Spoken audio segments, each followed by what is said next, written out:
phone.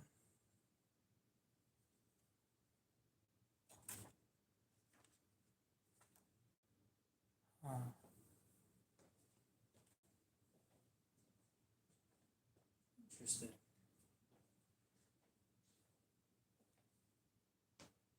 Now, where'd that second phone go? Oh, there it is. Okay.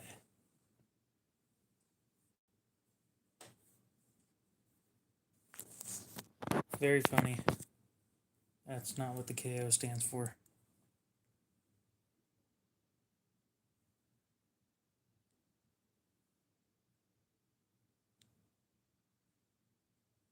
But how's it going, James?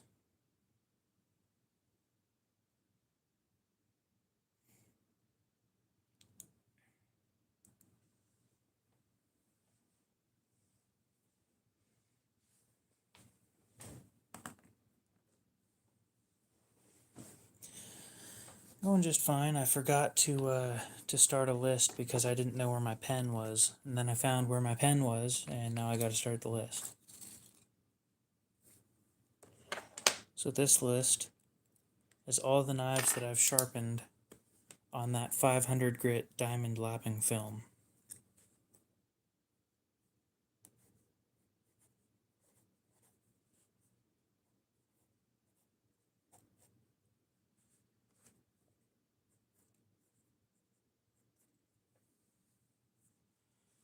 Okay, so I sharpened OT elevation.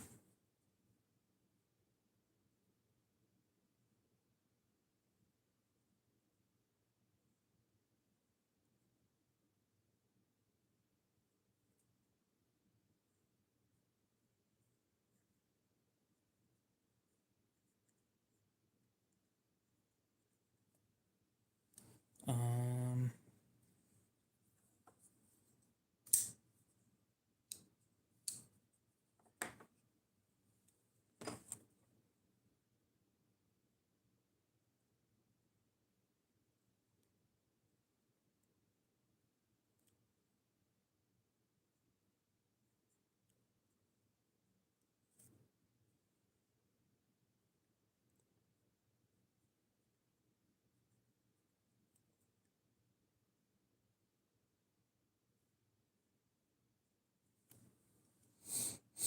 so how's people doing tonight?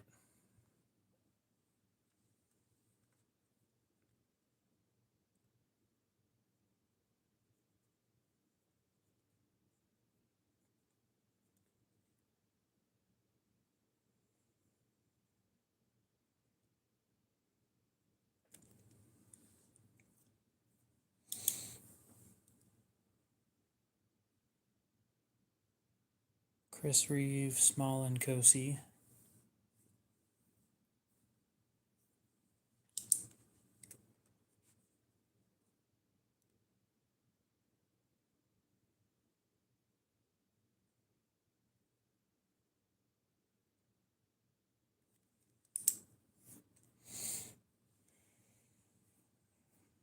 Just make sure that I spell that right, so gotta look up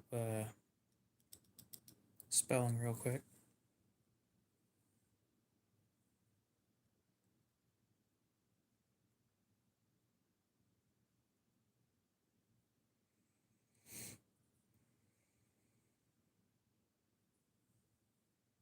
Okay.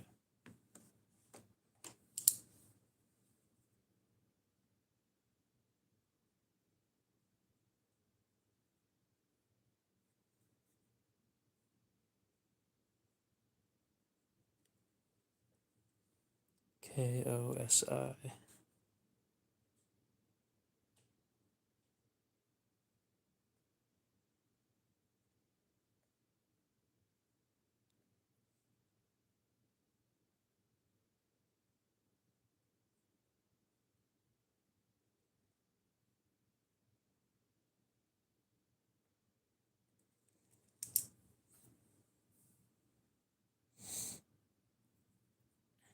Let's see, what else have I sharpened with this bad boy?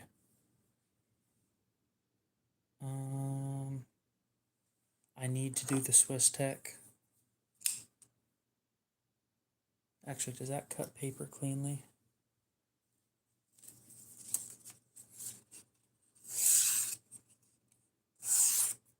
Nah, that's fine the way it is.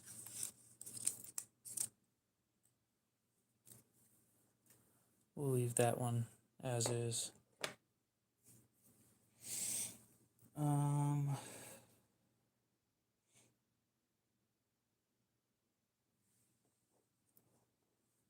What else could use a good sharpening?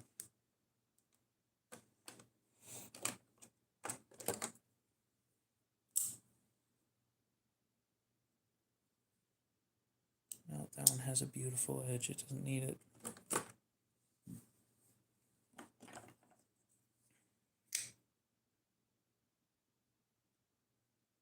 I guess we'll move up to the Spartan Talos next.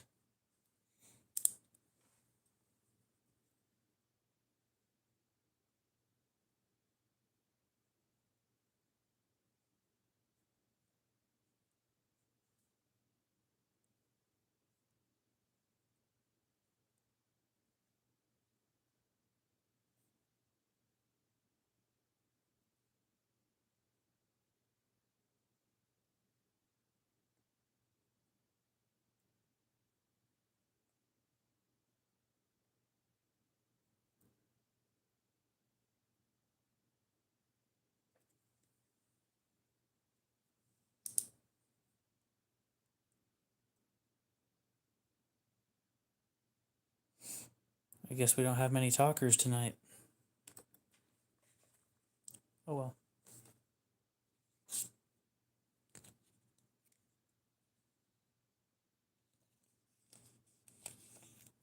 I do want to bring up that I have tried to remove as much of this loading as I could, and it just didn't work out.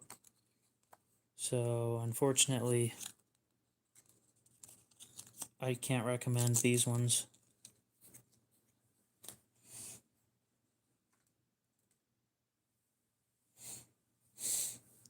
We're going to be sharpening a knife here in a sec. This one.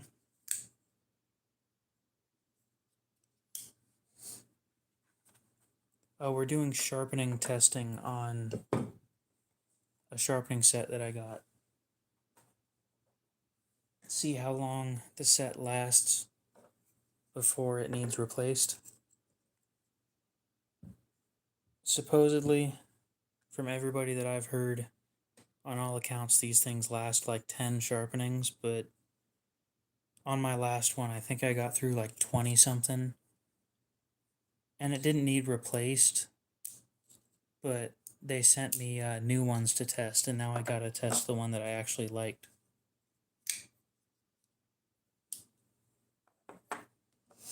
Which is unfortunate because I had to throw the last one away, but what do? You know, when they send you something new. Just kind of sucks because I lost all that, all the life that it had left in it. So these are diamond lapping films from a company called Sharpo.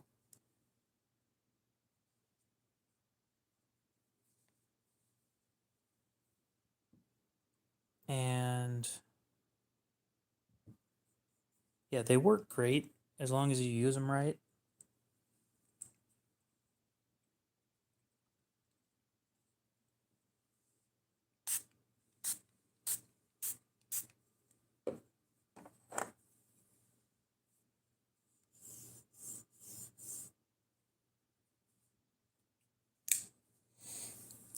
They're replaceable for cheaper. And actually, I've noticed that these leave a finish that is easier to clean up.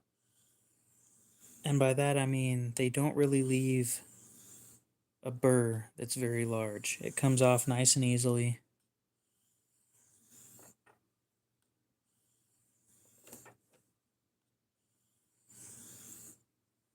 And the edges that they leave behind are really smooth. So I'll show you a comparison. I'm not sure that it's going to show up worth a damn on camera, but I'll try.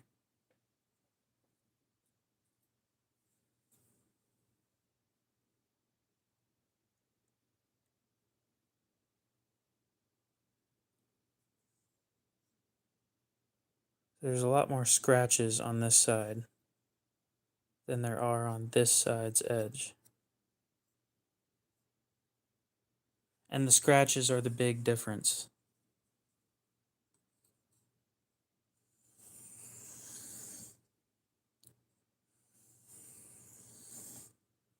The downside of them being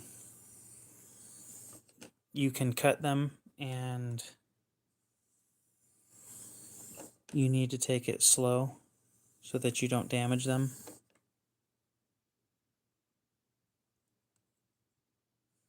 It's kind of like stropping, but it actually removes material.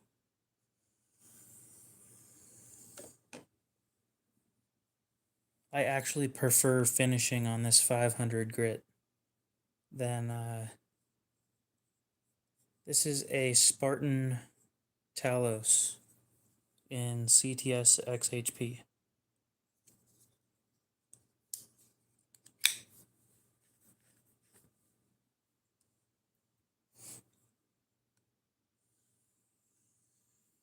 I actually use this to not this one, but like the 1800 grit to remove burrs before I take it to a strop.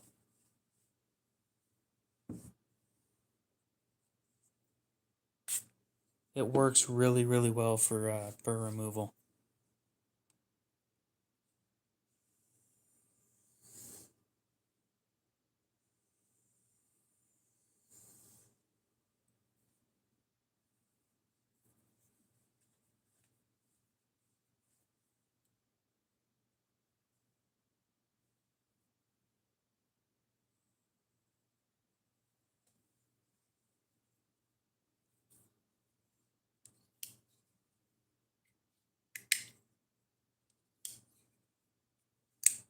Oh, so I haven't sharpened a Manix 2 yet, but I've got one in 15V, and I carried it for a day. And then I got this other knife that I was testing fixed, whatever the other knife was.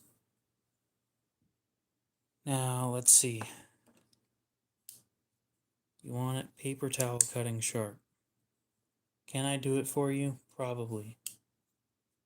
I've gotten them paper towel cutting sharp before. The problem is I don't know if I can guarantee that. Let me see how it looks at the end of this.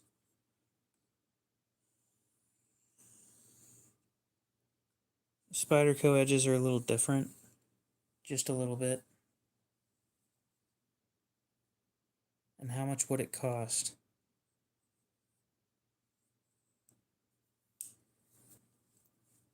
Shipping.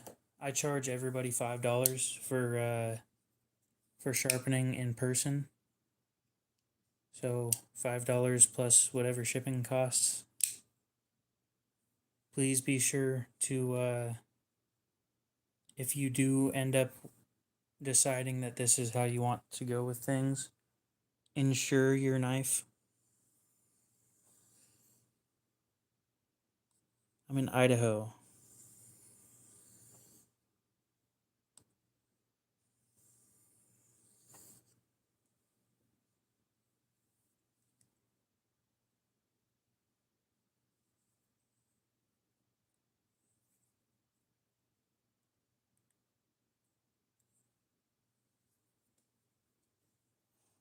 Fishy Fingers, what's up? Oh, I've definitely never heard that one before.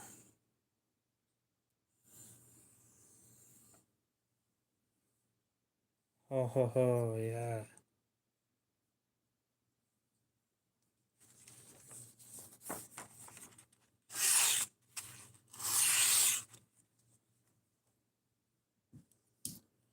Now for the strop.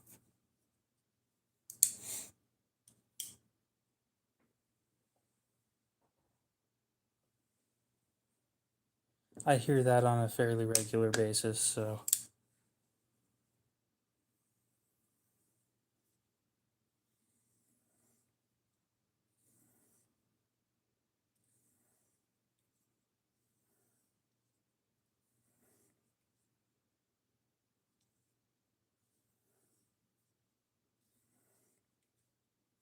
How bad is the edge at the moment?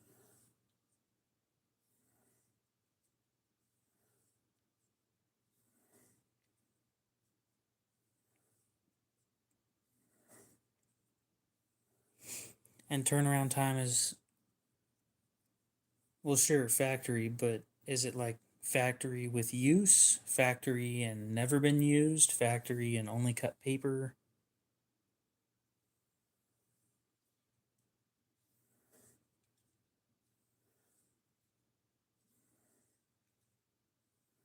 Because I've had knives with a, oh, you just got it 2 days ago. Okay. I'll be honest. If I were you, I'd keep it with the factory edge for as long as I could.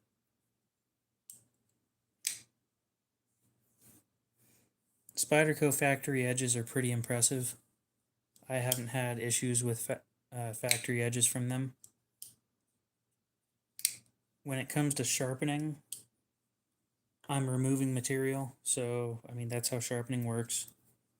But it takes away life of the blade every time that you sharpen it.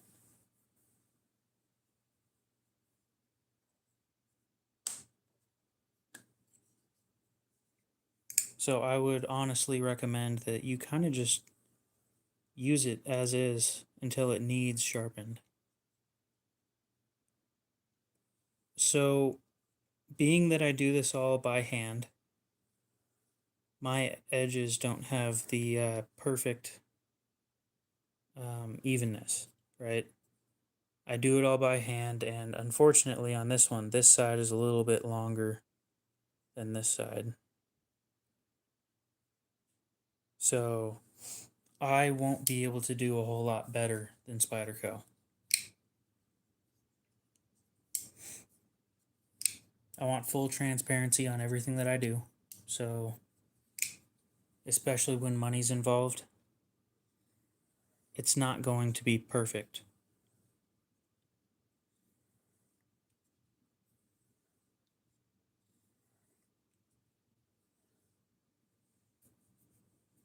Sure. Yeah, I just know that if I sent out a knife and I paid $20 to have a knife sharpened and it didn't look perfect, I wouldn't be too happy about it. And you know,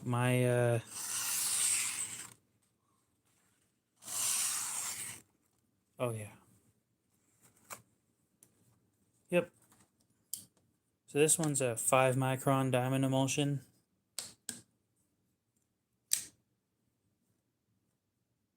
I kind of just use it at the very end to align the teeth on the edge, and that's it. I used to just use cardboard. Then I stepped it up to a chunk of leather, and then I put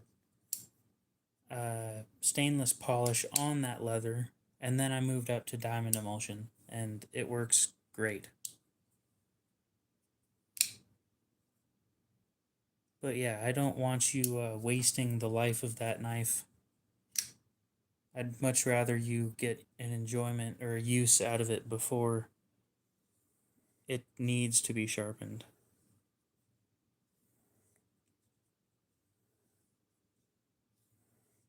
Just a reminder, I'm sure you already know, crewware is not stainless.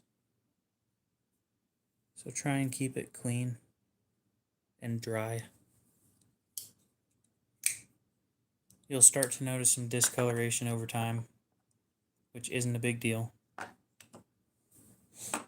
It's part of the aging and oxidation of crewware.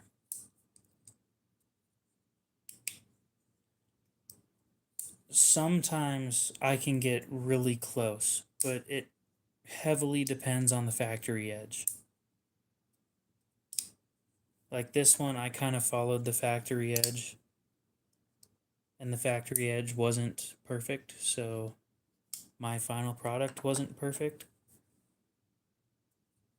The longer, no, it's not the longer I spend doing it. It is for me heavily dependent on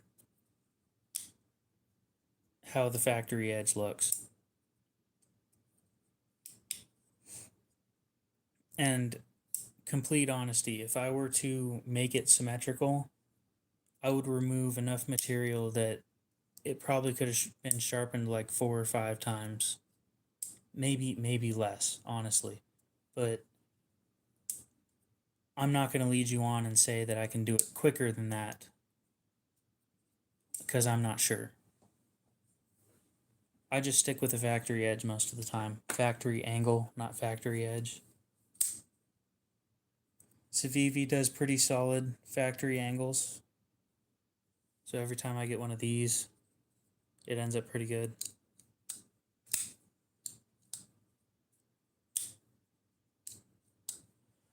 Is there a sharpening? Okay. So I don't know a whole lot about power driven or, fixed angle sharpening systems because I don't have any. I've got stones and plates, and that's it. A stone and plates. And then the films. But again, those are all by hand. I've heard good things about some fixed operating systems, but I don't like. There's one thing that I have a problem with, and it's the fact that if you have like the clamp right here, the further away from the clamp you get, it changes the angle that it's holding it at.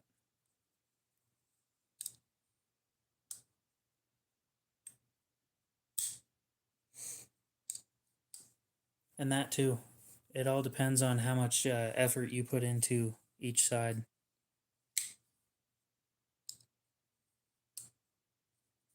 It takes planning. More planning than you might expect to do it yourself. So I started off with this plate, and that's all I had. And then I got a 400 and 1000 grit. And then I decided at that point, well, I'm already this far in, I might as well just continue with what I do now. So I've spent, I haven't spent a whole lot of money, I'll be honest. Most of the stuff has been sent to me, but I've been happy with the results that I get from them. So I don't find any reason to move over to something else. Once you develop a skill, like sharpening, there's no point in you buying something to make it easier. It's more buying stuff to make it faster. So, stones that remove material faster, stuff like that. At this point, it's no longer a skill issue for me. It's a time issue. And I don't mind spending time on it.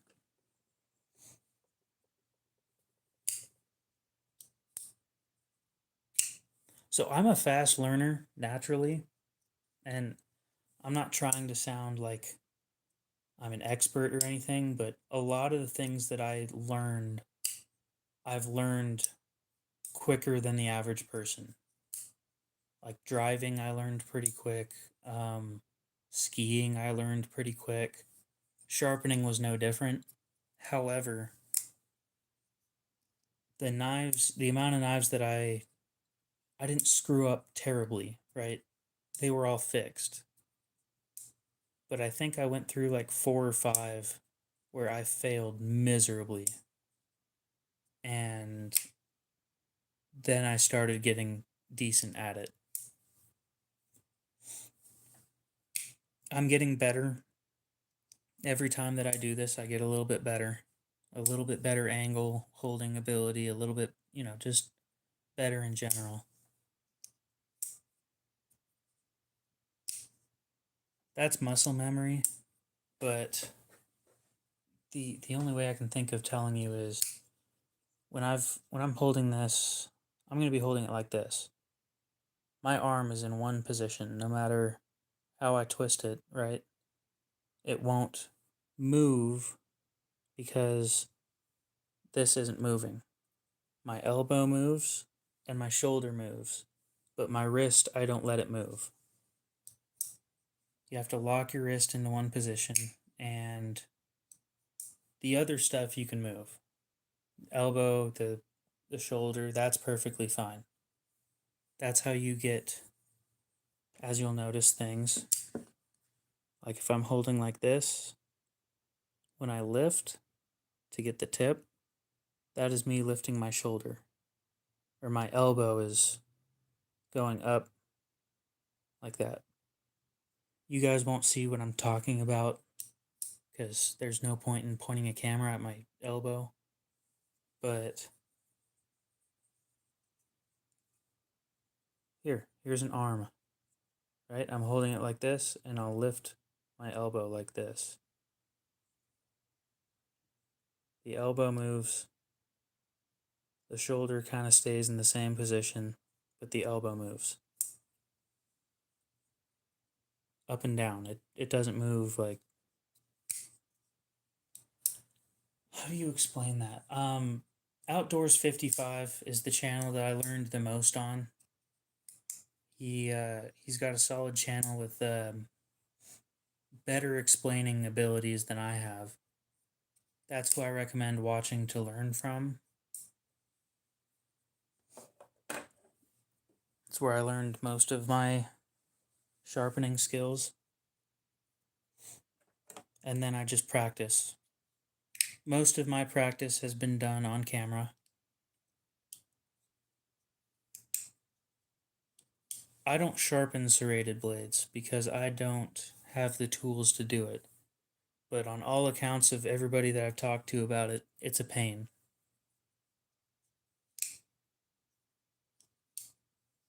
Other knives that are a pain are knives like this one, where you'll notice deep curve right here. That is very hard to sharpen. Up here, not so bad. A curve right there, because you can't hold it flat on a surface, is a big pain in the butt.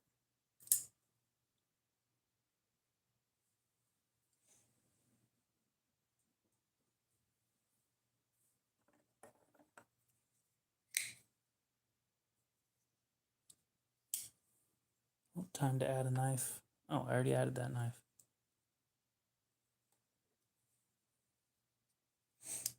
Do I want to add another knife?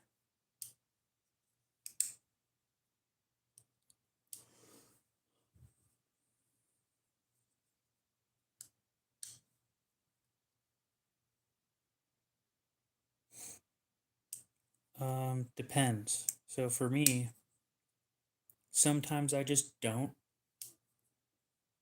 It sounds kind of stupid, but sometimes I just don't.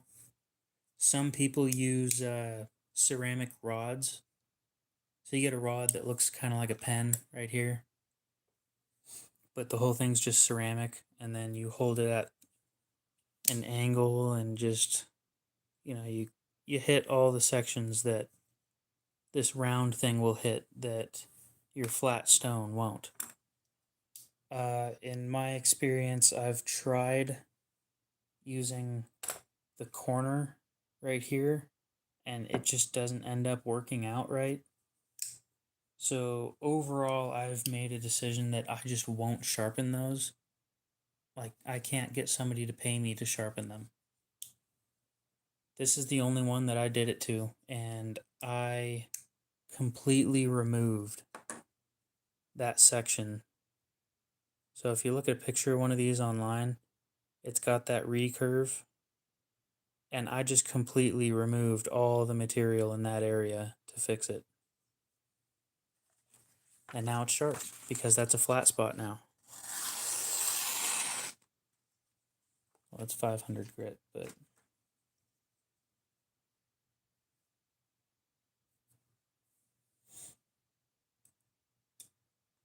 Okay then.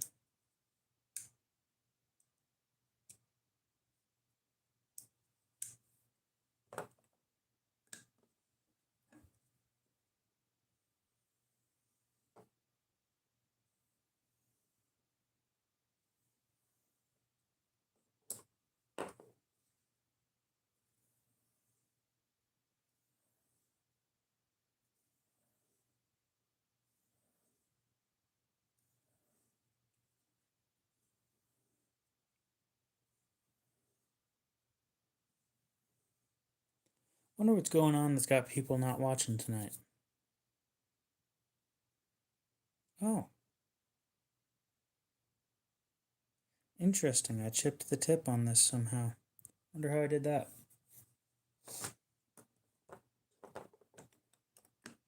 Explains a lot.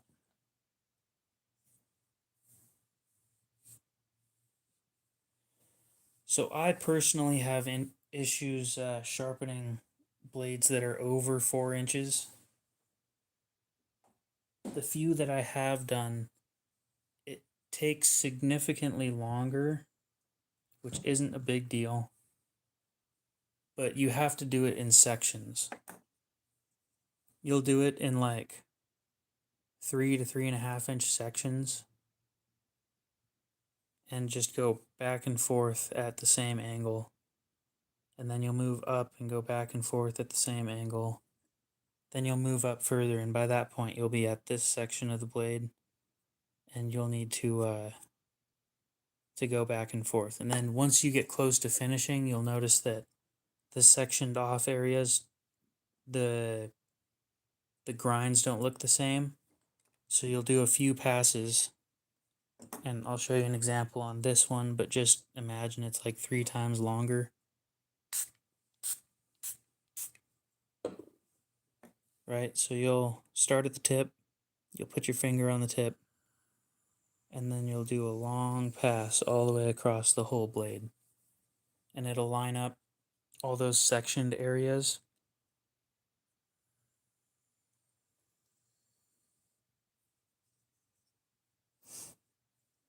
To where they look good.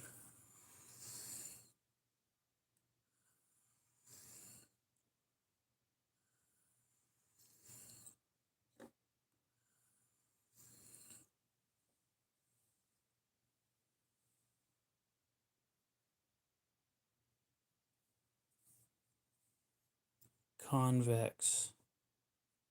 So convex grinds are a bit of a pain, and I personally don't touch them because I don't have the right tooling or the experience to work on them. Knives like Rockstead and things of a similar nature, I don't have the experience because I don't have any of them. My recommendation would be send it back to the manufacturer to have them sharpen. Nope, I don't have anything from Shapton. This is a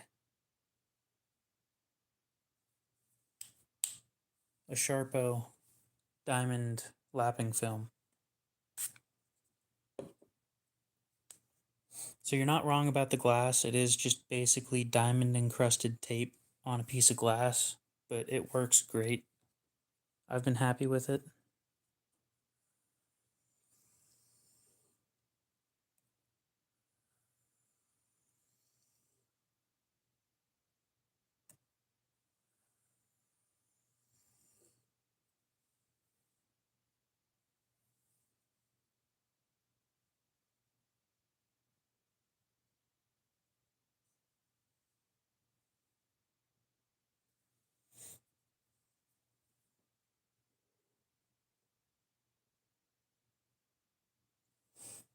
Um, Never heard of them personally.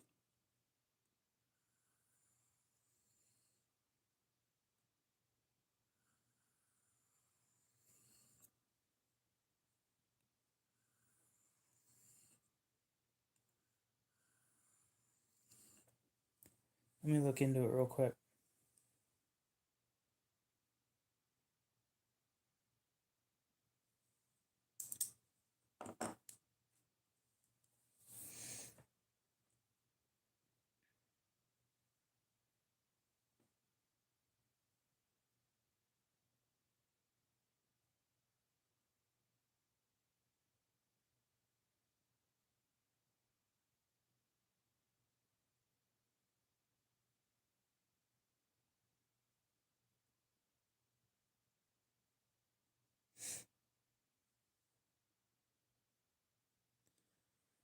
I think you brought them up last time you were in here, but other than that, I've never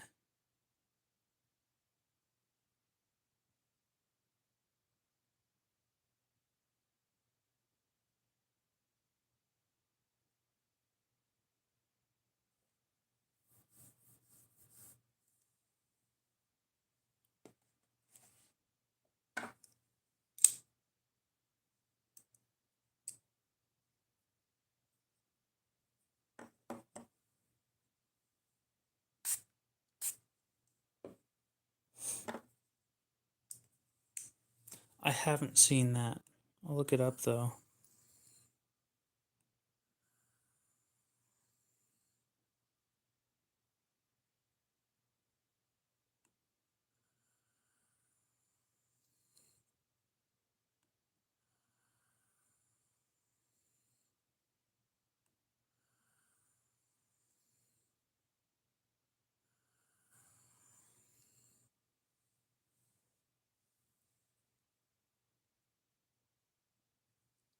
Do you mean convex or do you mean a Scandi grind?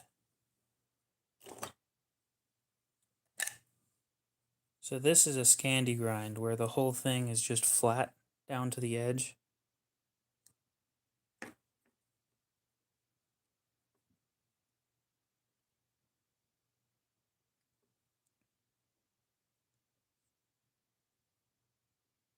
And these are just like a massive pain to sharpen. They take forever. Other than that, they're fine. So you do mean convex, then yeah, I have no clue how to help with that one. No, a flat grind typically has, like you'll notice on your Spyderco. So this is a full flat grind where it goes from the spine down to the edge, and then it has a secondary bevel right here. Now maybe there's a company that does a full flat grind all the way down to the edge, and the edge is part of the flat grind, but I don't know of anybody that does that.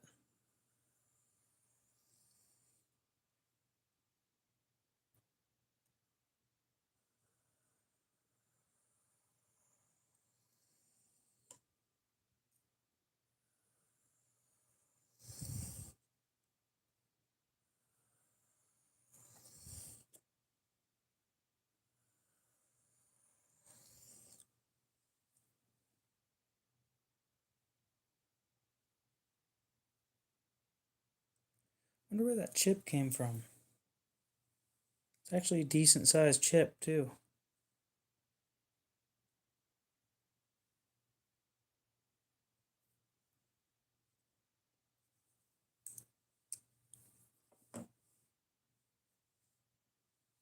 Sounds to me like I might need to move down a grit.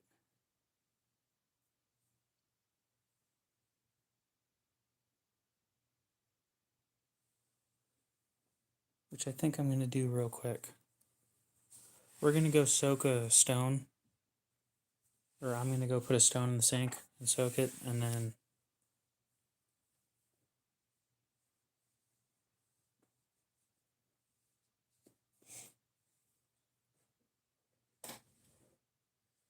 well, the high-end steel point is so that you don't have to sharpen them in the field. That's kind of the point of that.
Okay.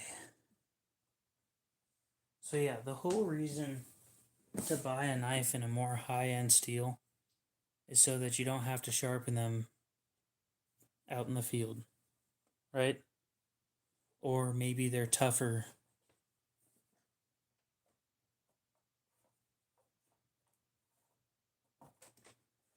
And they'll handle more abusive situations.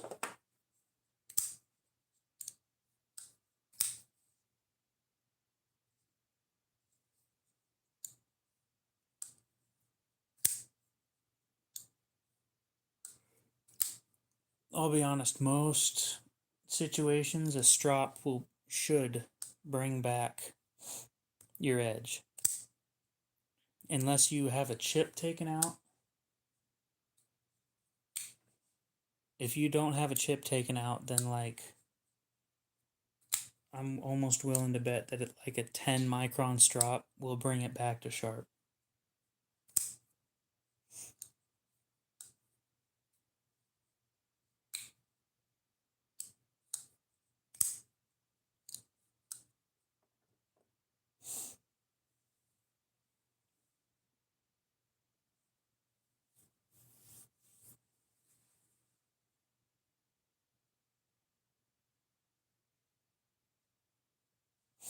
Yep. That's where practice comes in. Um,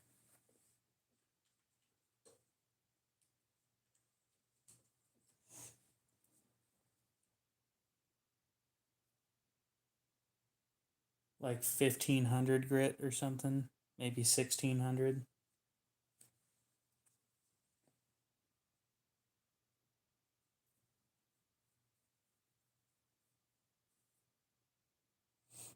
I'm sure a 9 micron is just fine.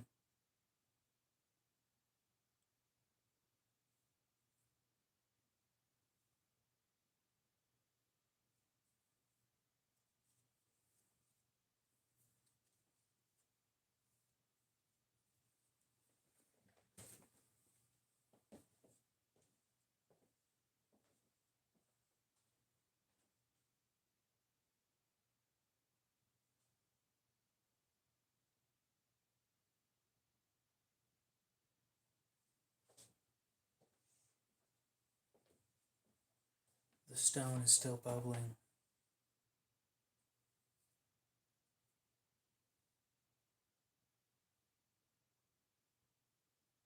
Got a pretty good cut on my middle finger earlier today.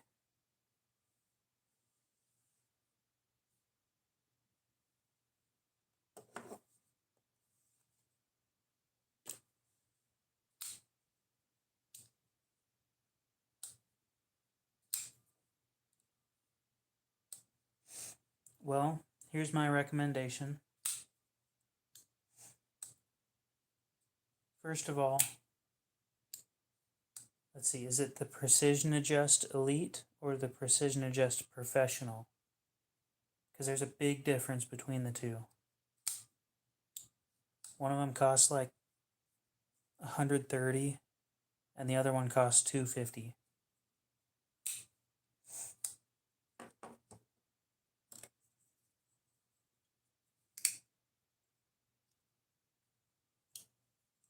Okay.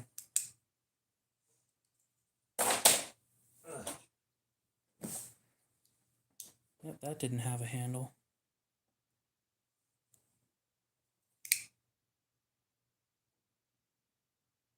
Oh, nice. That doesn't need to touch up. Okay, so I think, if I'm not mistaken,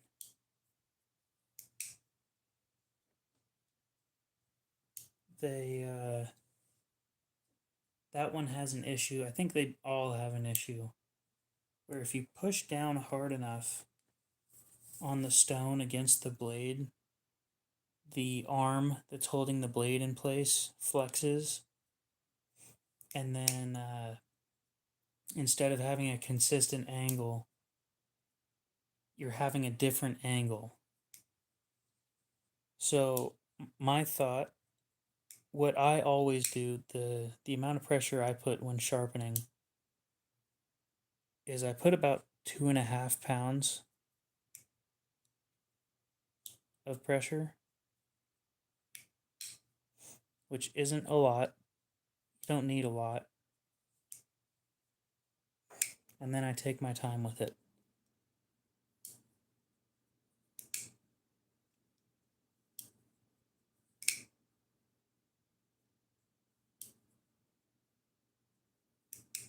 So I know that it's about 2.5 pounds because that's the amount that I've always used. And then I went and I've got a scale. So I held my knife on the scale about as hard as I push on the stones just to find out how much it was. It's something you just have to get used to over time.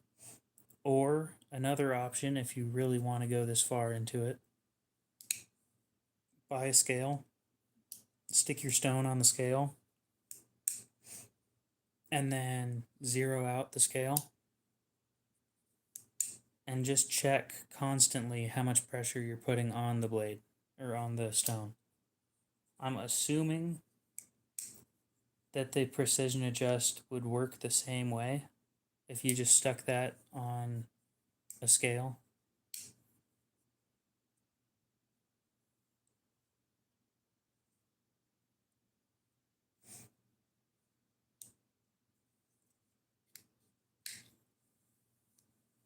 But that's how I learned how many pounds of force I put down on it.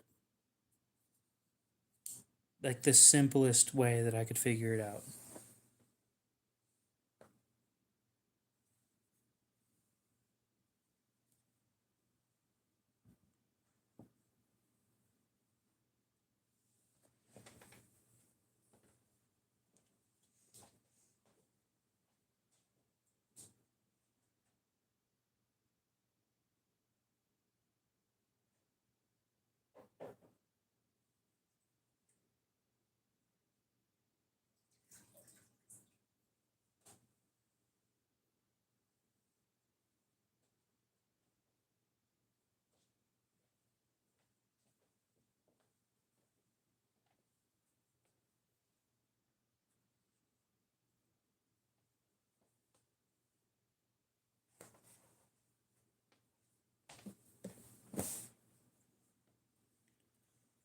Well, I know for a fact this stream didn't get all that much attention, but I've gotten a solid conversation at least, so.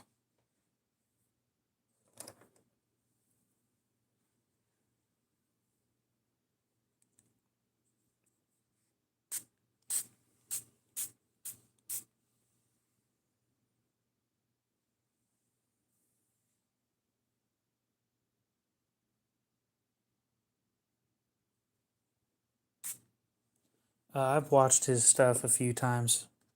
Seen him with his new video craze where he smashes shit through bolts.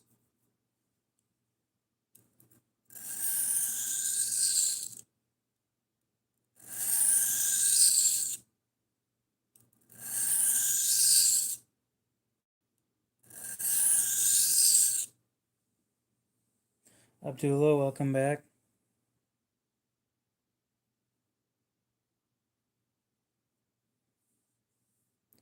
But yeah, I've never seen how he sharpens his stuff. I thought he was just really good at it, to be honest.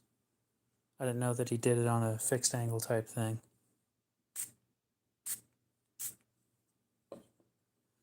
But I'm willing to bet that he's putting less pressure than you think he is when sharpening.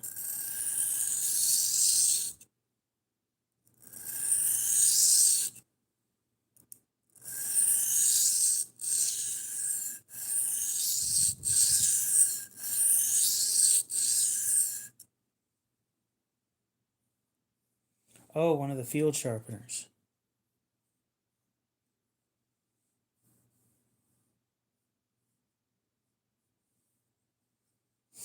This is a Cheefarcut 400 grit. It's a vitrified diamond stone.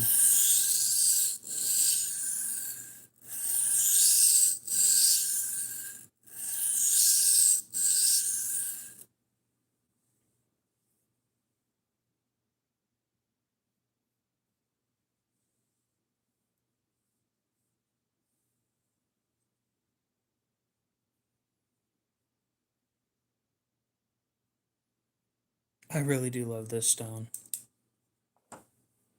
Like, I'm already done with it. You know, it takes longer to set up than it does to sharpen just about anything.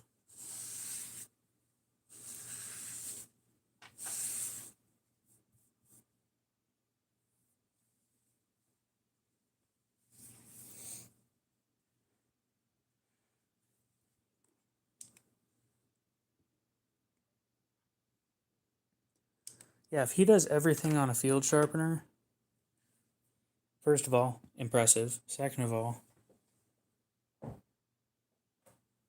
I have now gone back to believing that it is definitely skill.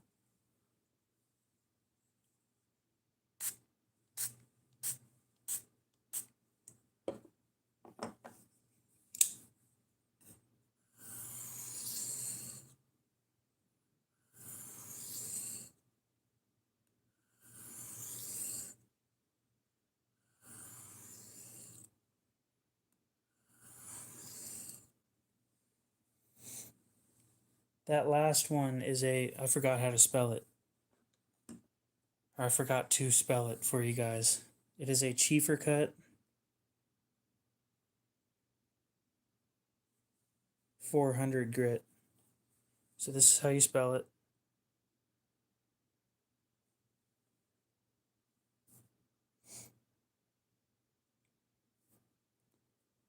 And you go click up in the corner. Then you click Vitrified Diamond Stones, and it is that one. It's $100.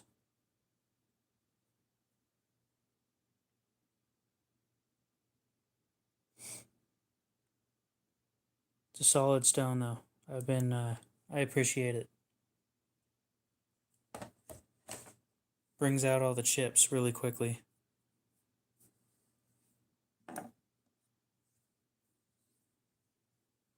You have a good one, Leon. We'll see you later.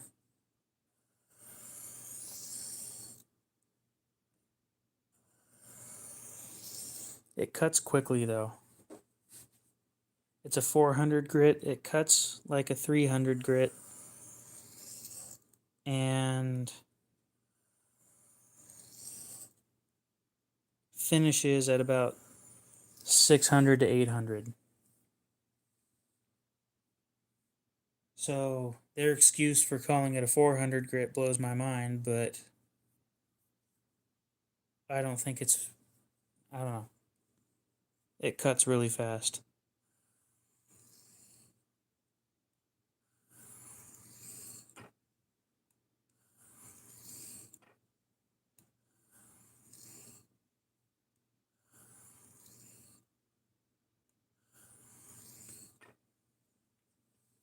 Now these lapping films are definitely my finishing plates. I don't think I might not ever finish on anything lower or anything more than these. Like if I get a higher grit stone, I probably will, but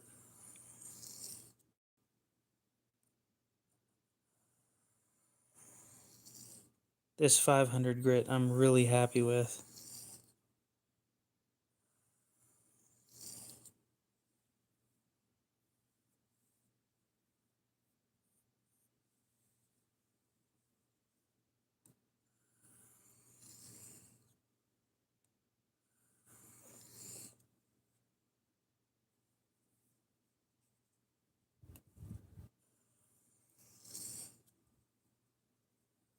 Yep.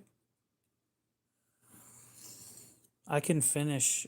I've got a few that I finish on about 3,000, but the results of the 500 are very, very pleasant.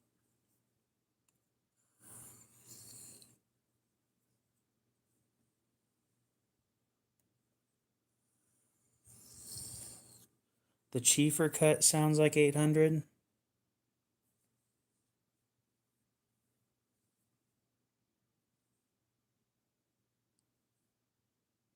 I could see you thinking that, but it is definitely a 400.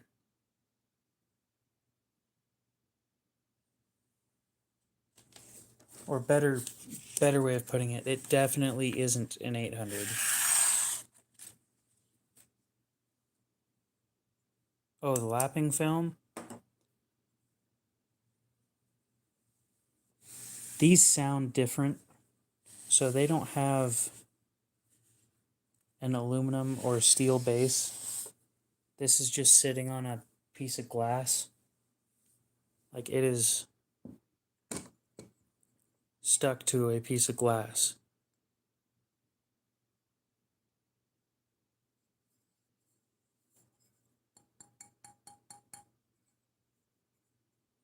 So any sound that you hear is going to sound different on this than it will on any of my other sets.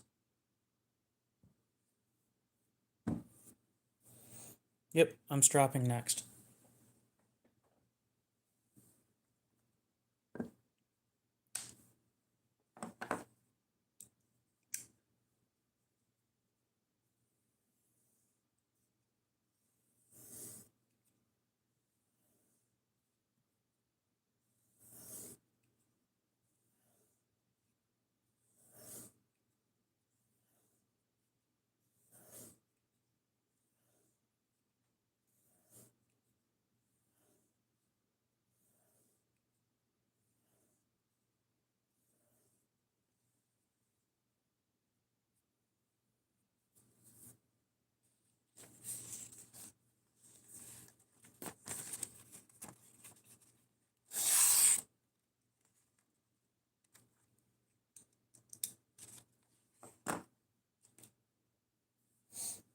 And then I leave it at that.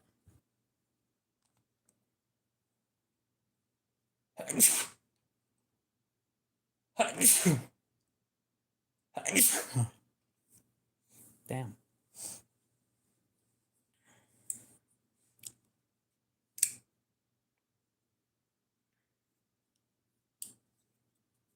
Now I think I'm going to bring this up to, going to do the Cheefarcut on that. But before I do that, I need to write down that I did another stone, or another knife on it.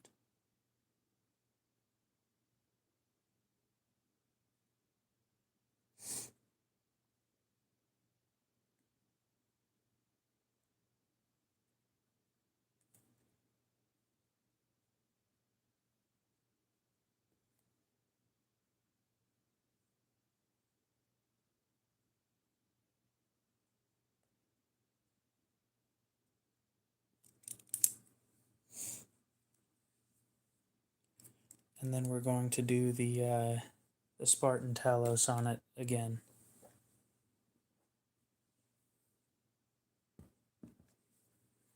Now to re-wet.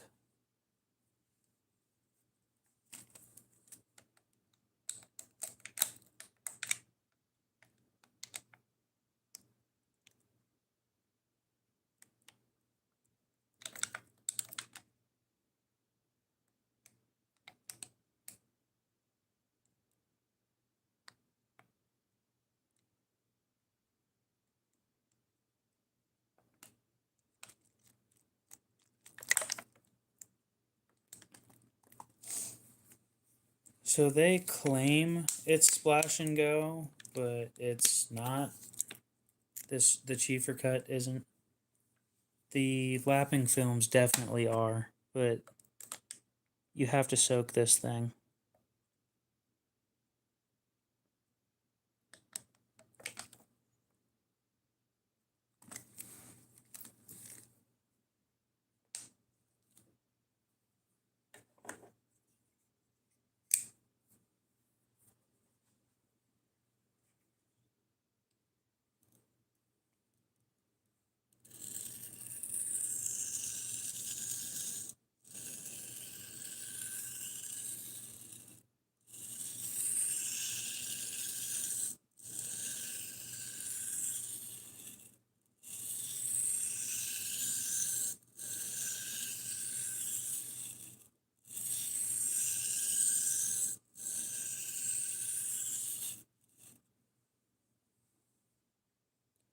So I personally didn't pay anything. One of my subscribers bought it for me, And this one is $100. It's water with some alcohol and isopropyl alcohol and Dawn dish soap.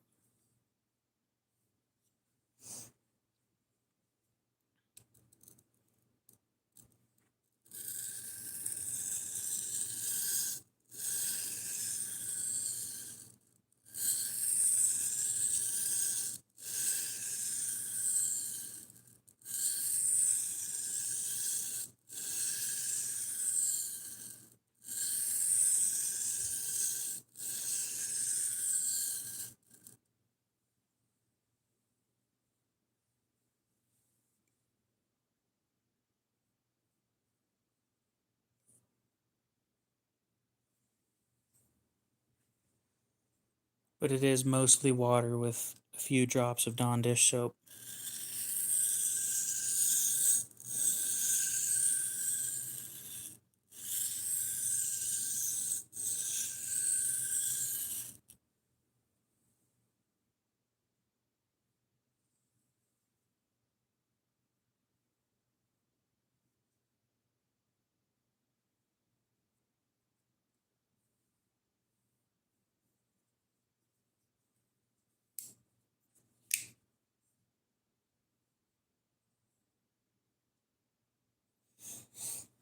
It's definitely a good stone.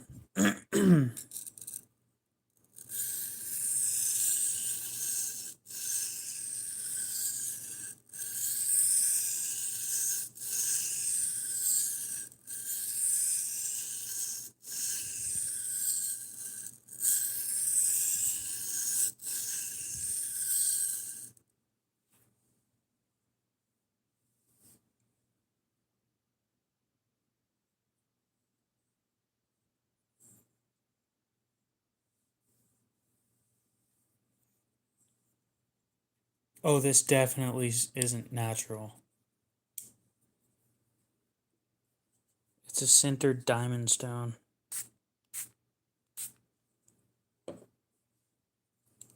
Almost as unnatural as they get, to be honest. If you ask me, but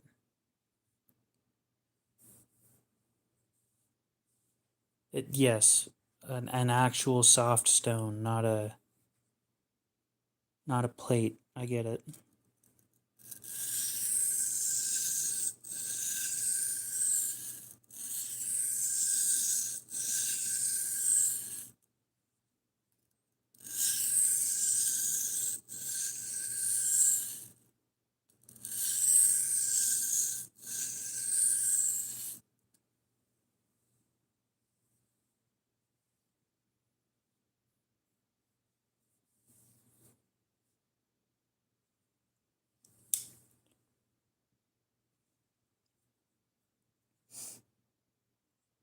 I will never understand how this stupid EXP system works.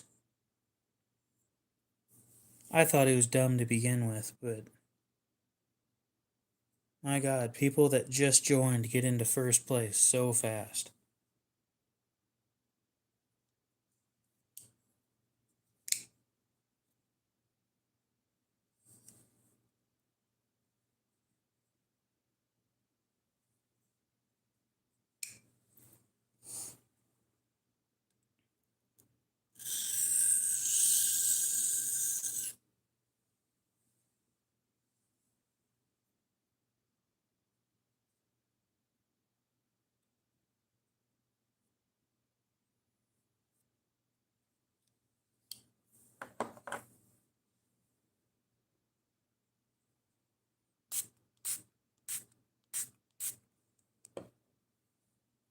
I might be trying out buying an Arkansas stone just for giggles and shits because I wanna have some experience with those things.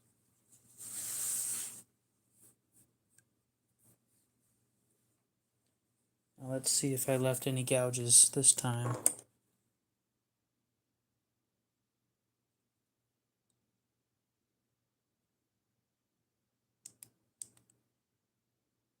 Nothing more than a hat, I don't think, so we should be good.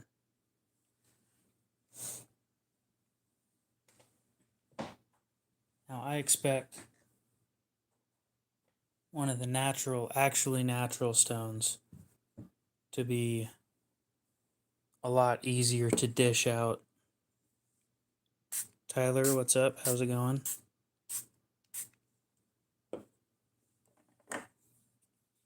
Not a whole lot, just sharpening a couple knives.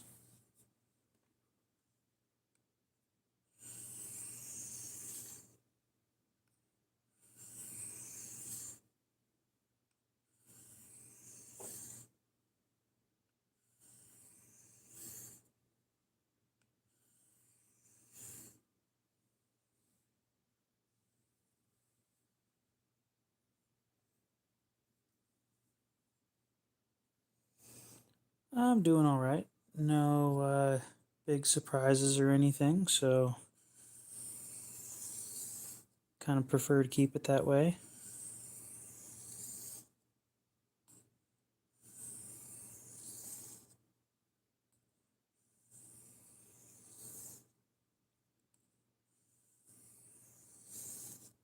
So I'm going to be sending an email to the company that makes these.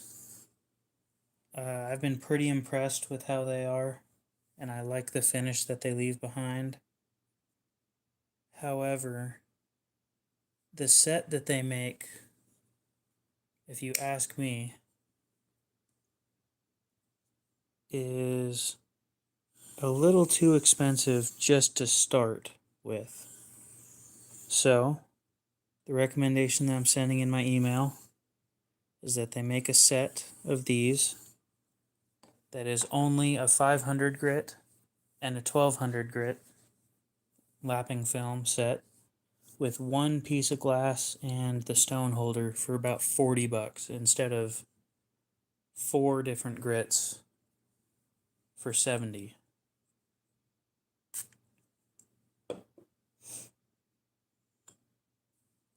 So, just out of curiosity for the 21 of you in here, do you guys think that 40, now I'm not guaranteeing that they'll pick that number, but do you guys think that $40 is a fair price to get a set of 2 grits of diamond lapping films, the glass plate to put them on, and then the stone holder that you can use for just about any stone that fits?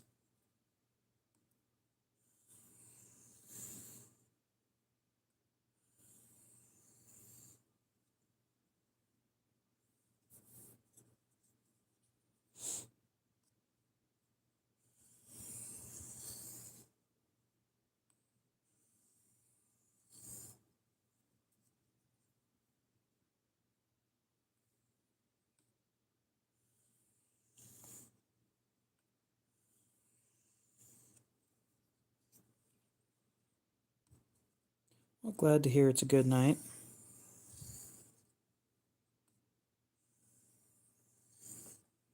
It's a decent night over here as well.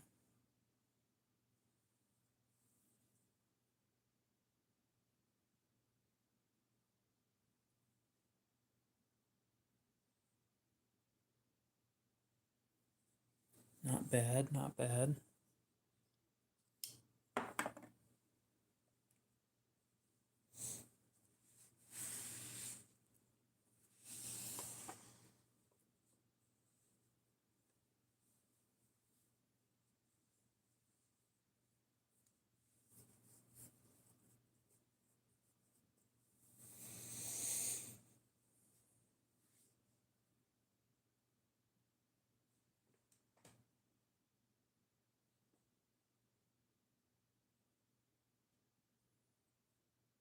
I I understand that Veneve makes good stuff. I just don't have the money for them. I'm currently working with the stuff that I can afford. They just aren't one of those things that I can afford. You feel as though you're 60? Oh, wait.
Oh, $60 for a set of two?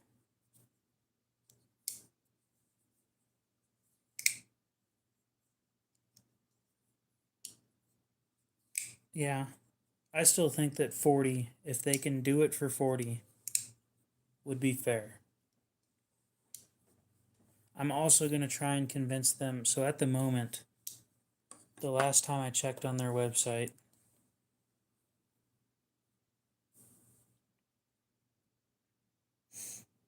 they only sold a full set of diamond.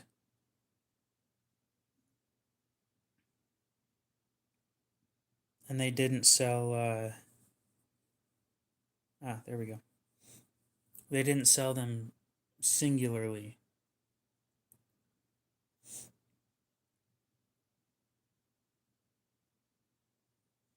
Yeah, so they make a pro sharpening set, but it uses aluminum oxide instead of diamond.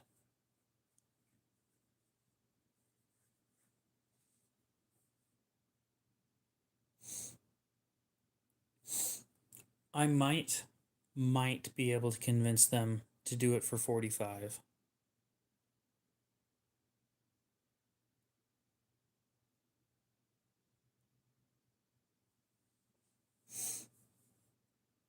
Because their aluminum oxide set is the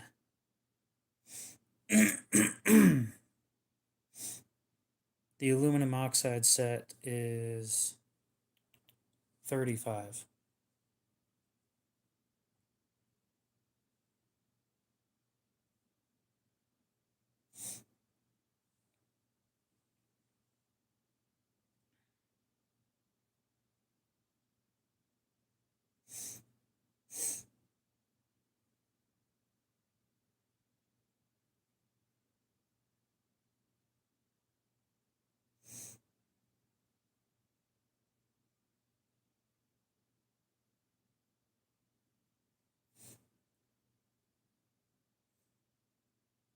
Okay, I'll see what I can do. Again, it's their business. They asked for they asked if an angle guide would be helpful as well to include in their sharpening sets. And I said, I haven't sent the email out yet, but I said in my email, I don't see how it would help, because when you've got one of them angle guides, the angle guide sits there like this, right? And then you're supposed to base the angle off of that and then go forward. Well, these stones are supposed to go backward, so this doesn't really help.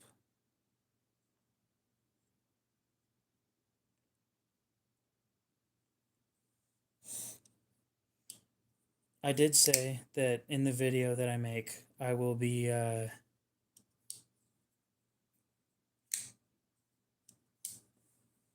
teaching people how to find an angle.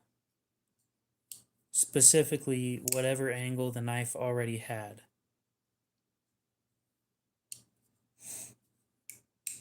So that they can sharpen quickly.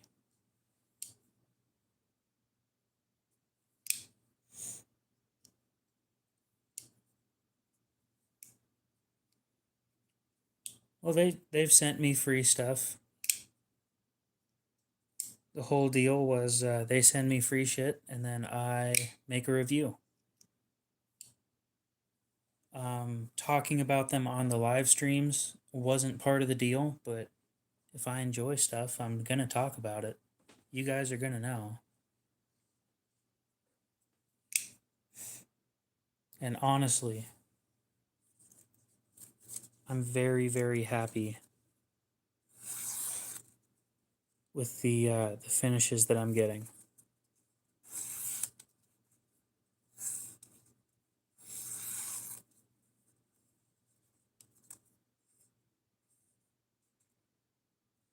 Bent piece of paper, too thin.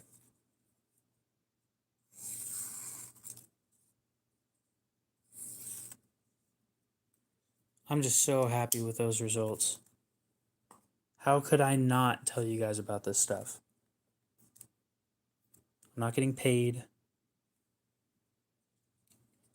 Trust me, if I was getting paid, I'd be a lot more enthusiastic about it.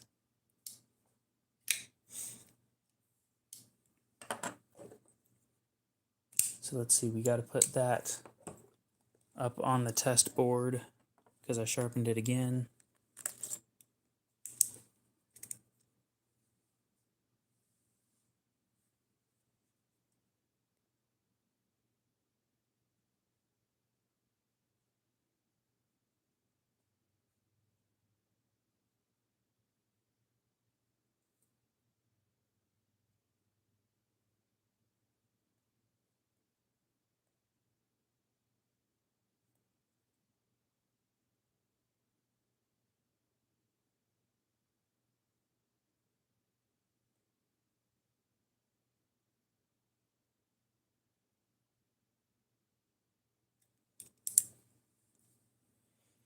Arizona, how's it going? So what do we got? 6 knives so far. Light work. Let's work on... What do we want to work on now?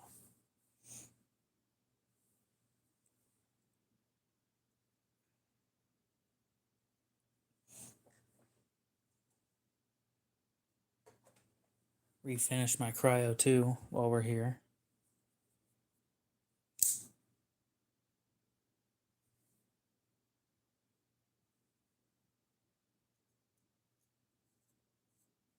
Actually, I think this thing has a really nasty edge.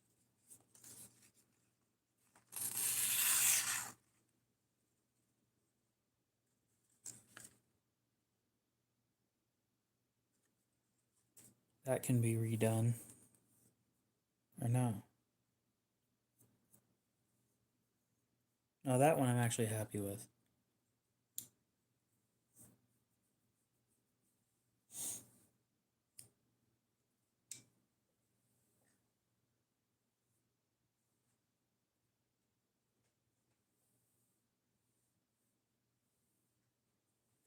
Let's redo something in M390.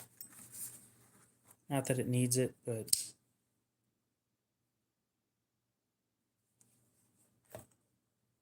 just because we're here.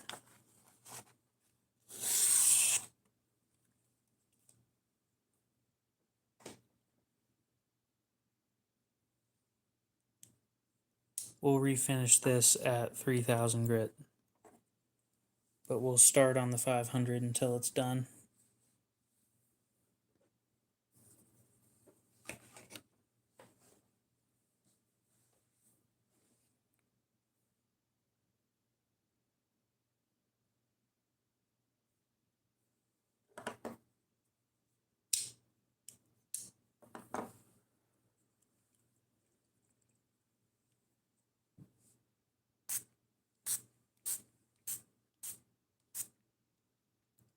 So, Arizona, what are you doing tonight? Other than staying up later than you probably should be?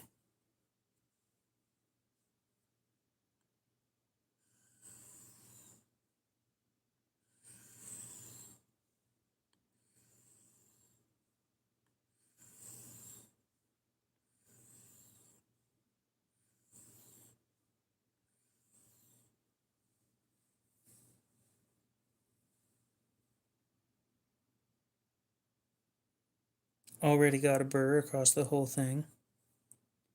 You came for figure eights. I appreciate that, Johnson. I really do. Nobody except for the people that were in that stream will understand.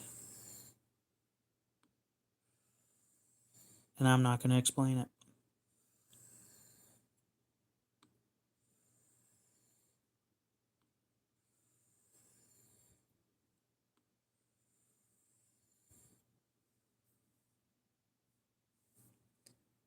That is, from now on, an inside joke that nobody will understand unless you were there. Or unless somebody else that was there explains it, but it's not going to be me.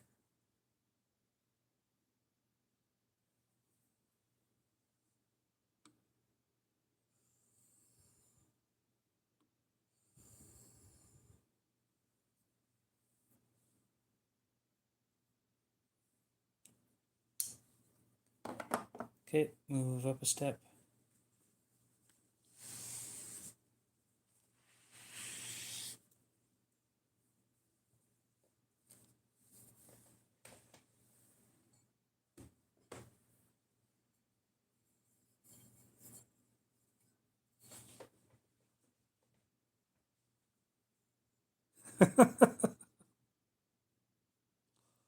I don't know. I don't think about that dude too often. The dude's actually caused problems in my streams before. Oh yeah, these low grit diamond ones clean off easily. These higher grit ones, they do have a little bit of a loading issue, but it doesn't cause a problem with sharpening. As long as the grit is still there, I don't care. The 14,000 grit had a really bad time with loading. Enough to where after 2 knives I just couldn't use it anymore.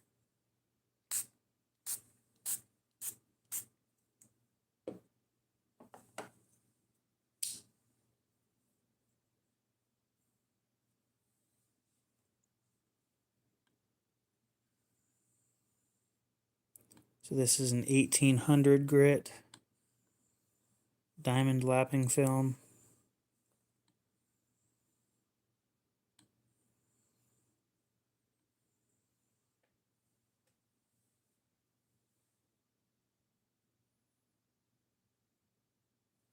Already got a nice finish, but we're going for full polish.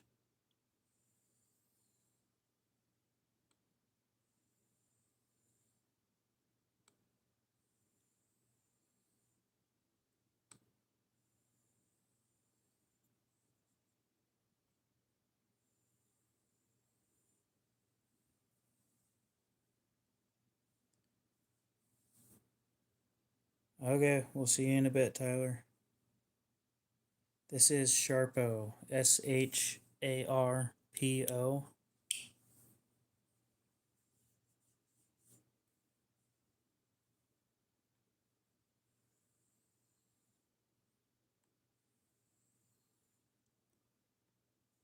I believe they're made in Englewood, Ohio.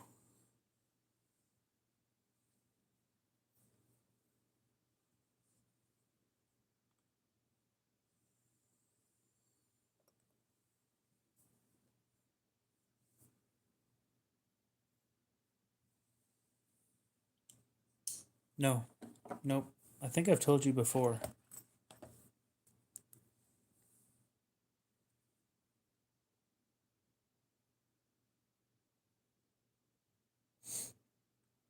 You have a good one, Johnson. We'll see you later.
Yes, I just don't have anything from Sharpall.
Okay, one last grit.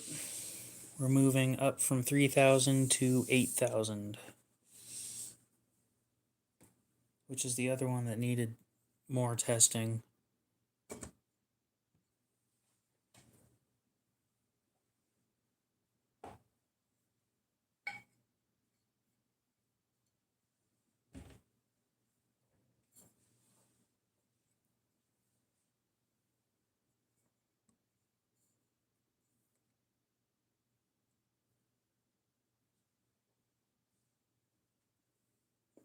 I'll try them out eventually, I just don't have the money.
Looking good.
Thank you for the little heart emoji things.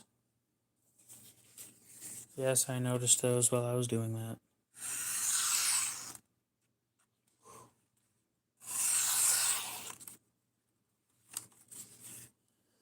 8,000 grit finish. Looking good.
So I've cut regular printer paper long enough to know what I'm looking for. The thinner paper, I might end up buying some of that later. But the results that I get with this tell me everything that I need to know about the edge that I've just made. Warsmith, welcome back. How's it going?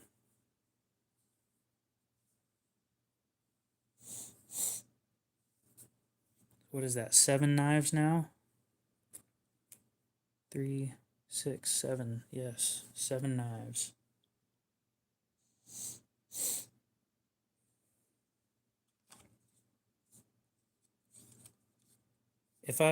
Trust me, if I needed to prove it to you guys, which I might need to do here in the future, then I might buy some of that thinner notebook paper or something. But at the moment, all I need to know is how it reacts to what I'm used to, and changing what I'm used to is going to take a while.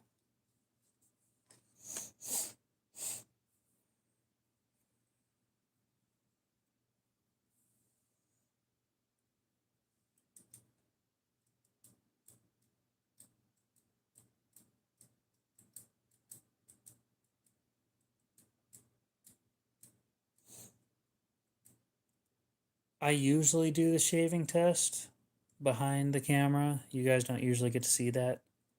The problem with the shaving test is eventually you run out of hair.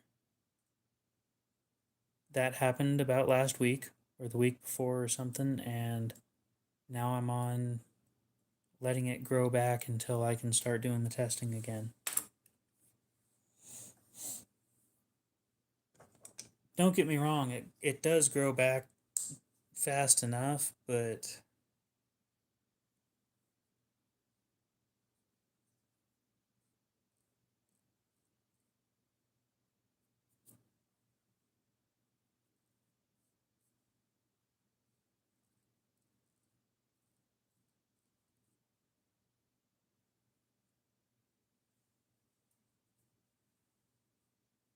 so this one, we tested the 500 grit. We started at 500 on the MKM, and then we walked our way up to 8,000.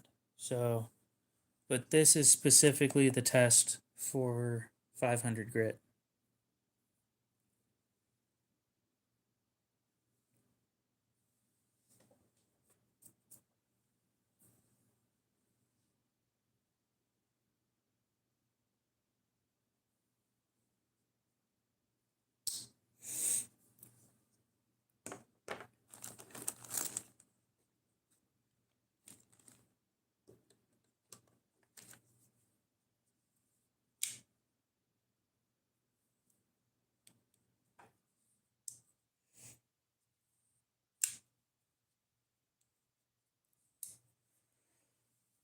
So I said that I was going to keep track of every knife that I sharpen.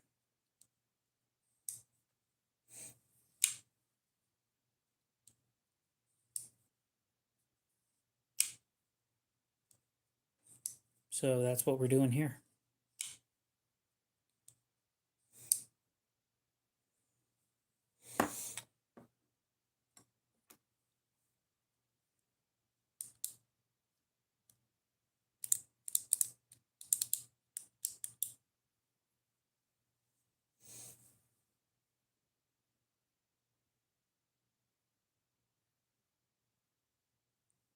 I think what I'm going to do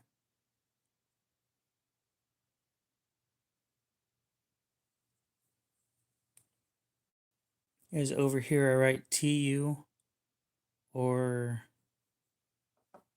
oh, what's the other one? TU or RP for touch up or reprofile. So all of these had a touch up done. Touch up is anywhere between 10 and I'm going to say 40 passes. No, 10 and 30.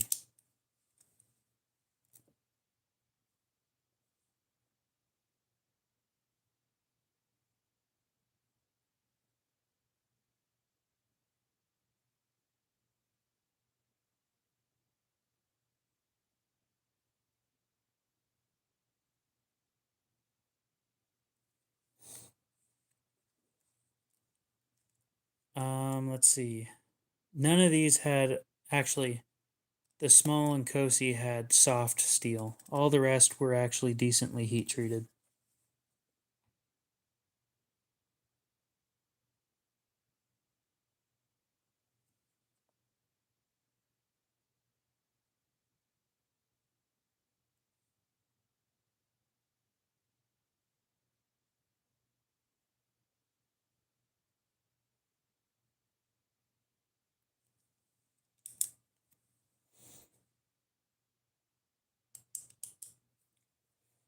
I'm interested, but I have to find the right one that fits in my pocket. And then there's a cost. It based on price is going to tell me if I'm going to buy it or not.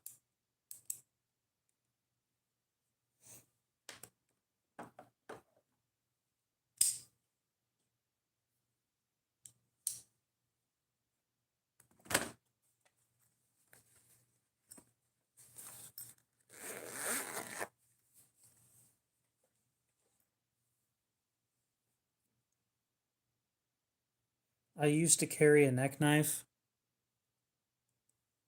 and that was great, but I just don't anymore.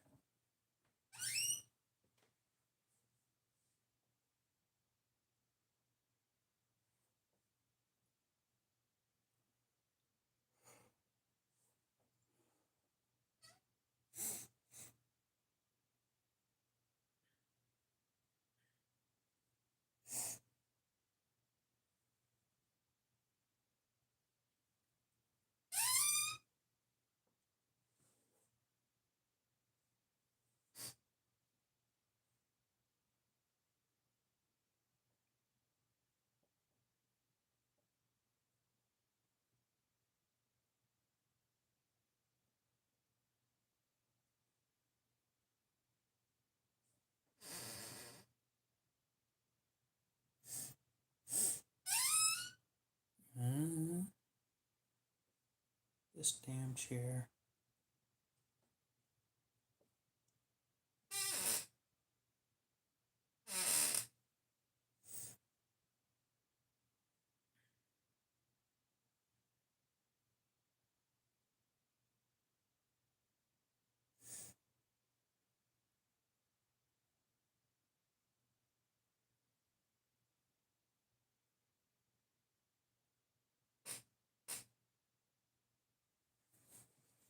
Now, what are we going to do tonight other than that?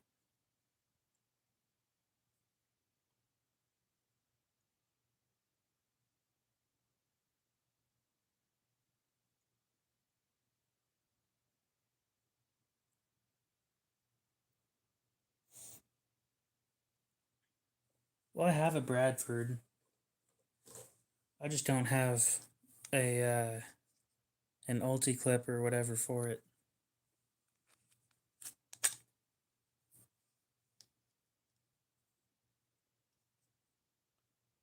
It's an LMAX. Speaking of which,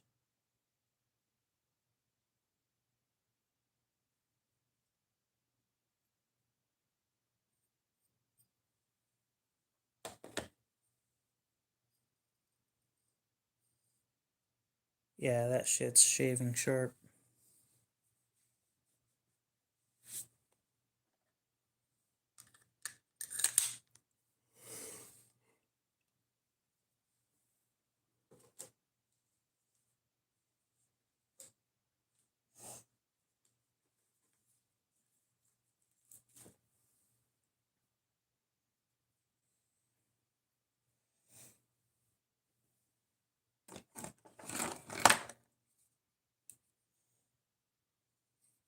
Do I do streams every day? Yeah, pretty much.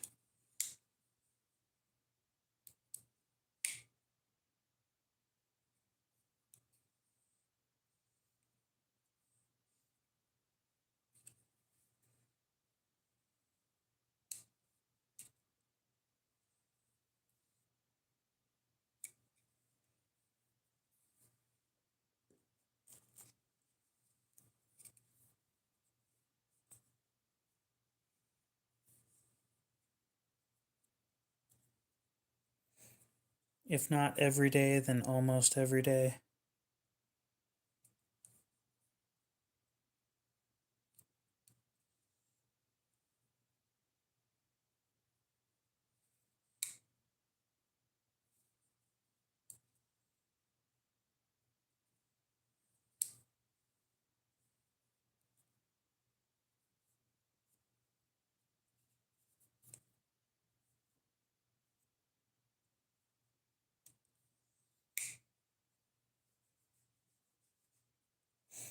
Yep, I stream very, very often, so it wouldn't surprise me if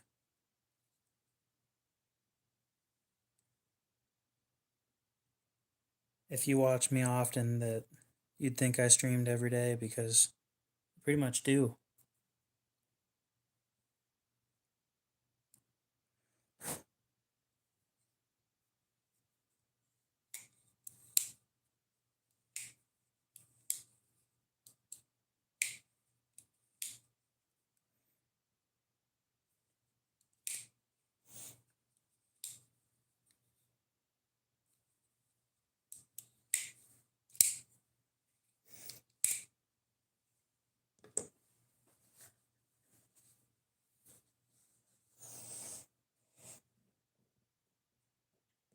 I might make this a very short stream.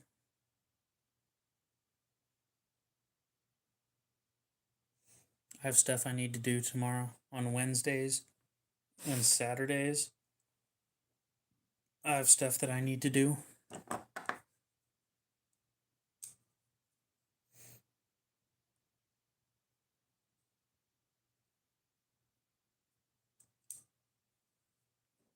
So we might end it in about 12 minutes.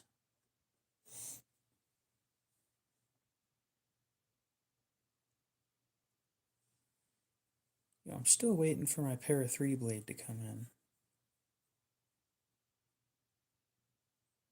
Not impressed with how long it took them to ship that.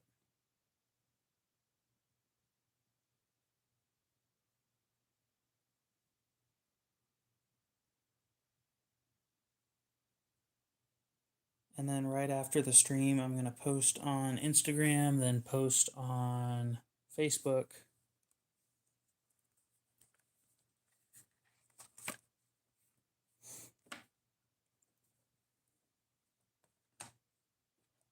Actually,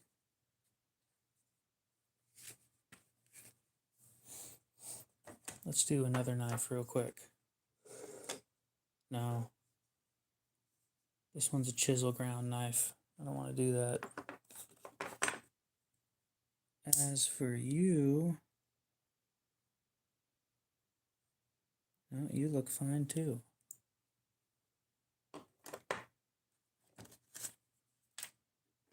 How about you?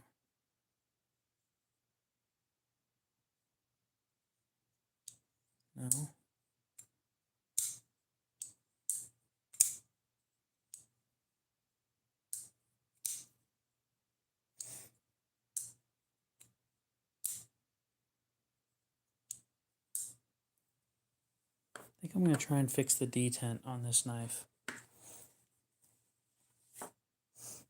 Too light of a detent.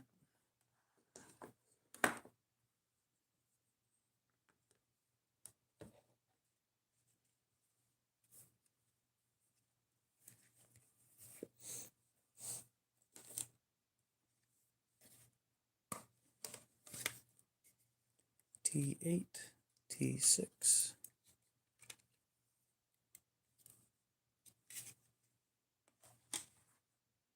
I sell knives, not whatever that is.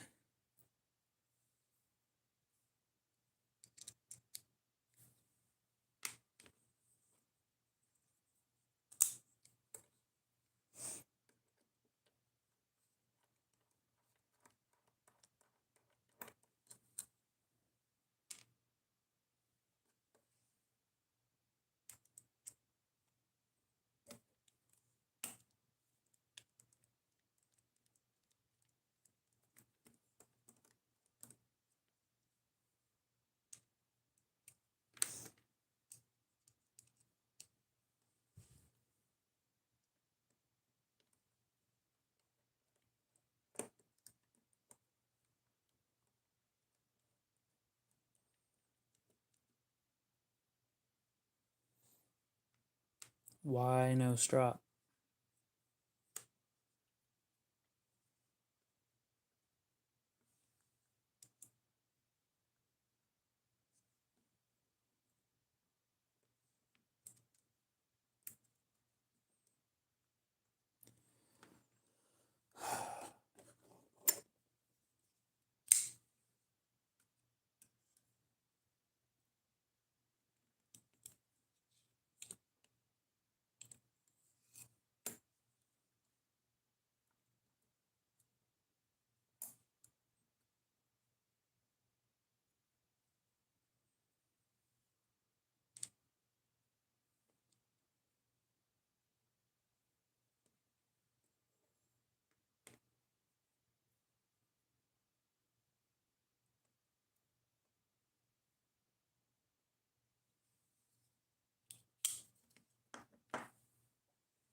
Although yes, you lose a little bit of the toothy finish, it really isn't that big of a deal.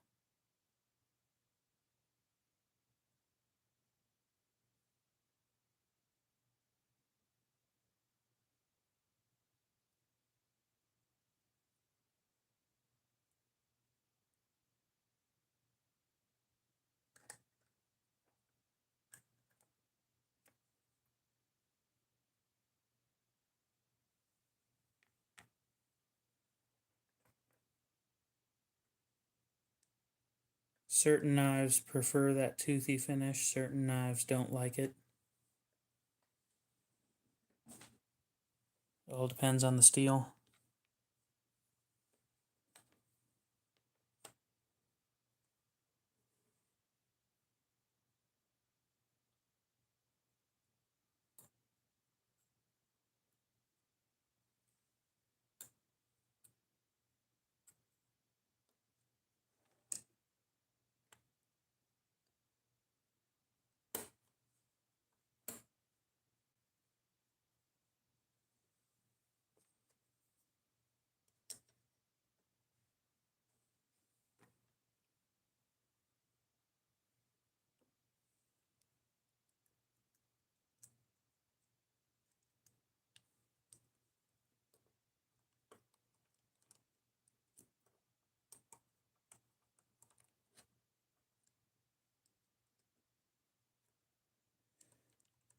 I prefer roughly, let's see, something with a little bit of tooth. It has a little bit of toothiness, it cuts plastic a little bit better, and that's what I prefer.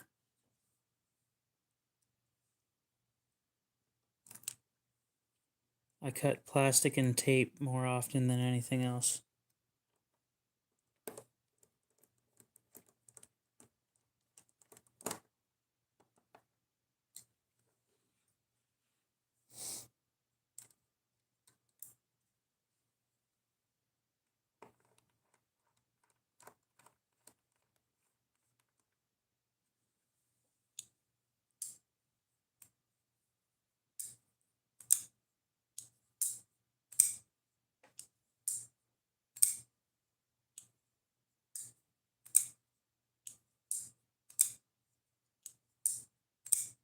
Beautiful.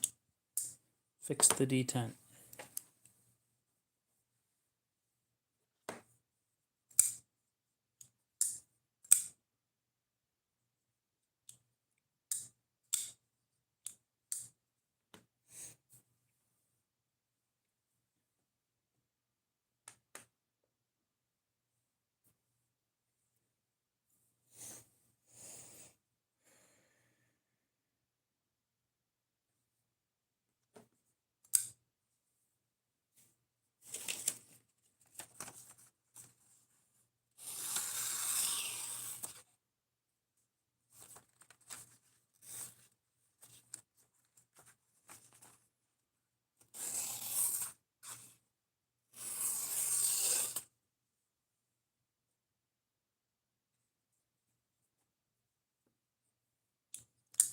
Joel, how's it going?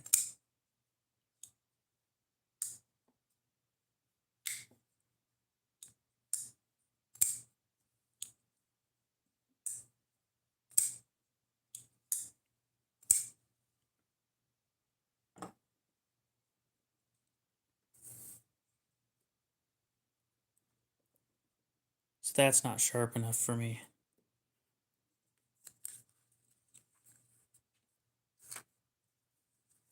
Because it didn't cut.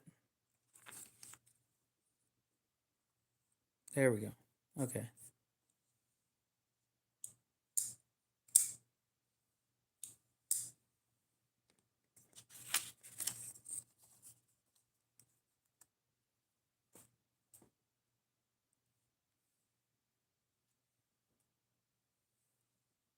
Squeak. Oh, what to do, what to do, what to do.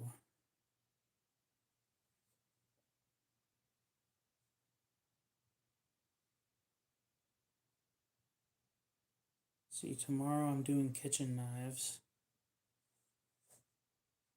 Need to be prepped for that.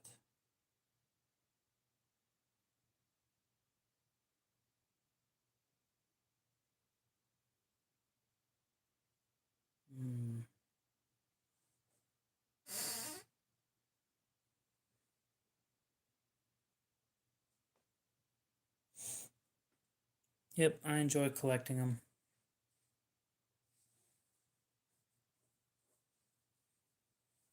It's a good time.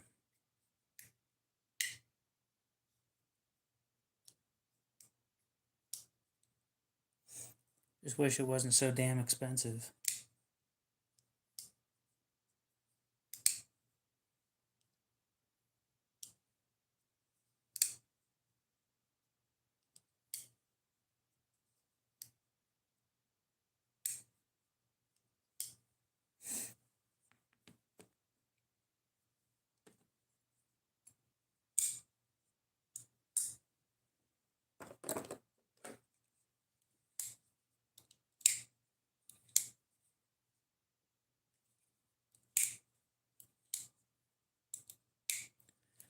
Wonder if RIT makes a dye more that's in white. So I can dye these white and then dye them purple. Squeak.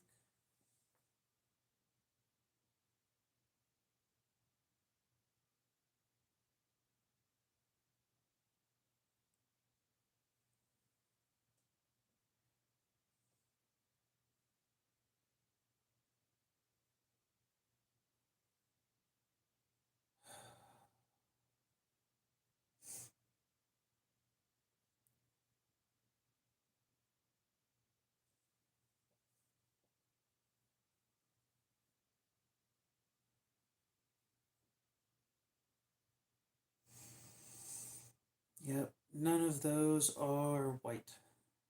Damn it.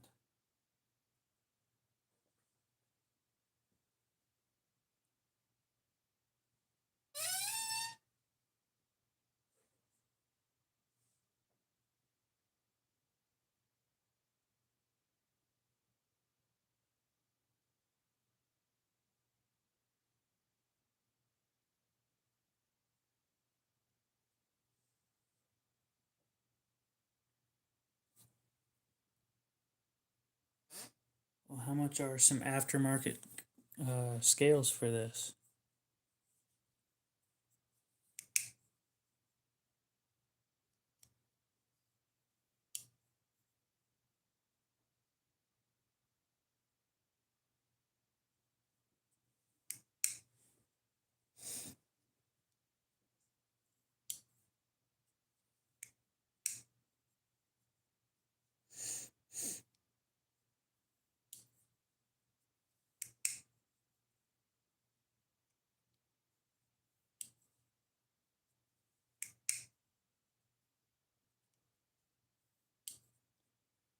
Yeah, I don't think anybody makes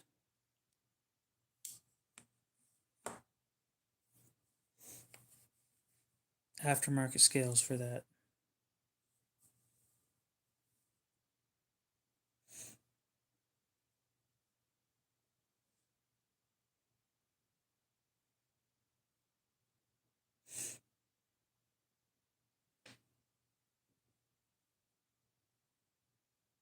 No, I'm not looking for a Harsey. I'm looking for a Talos.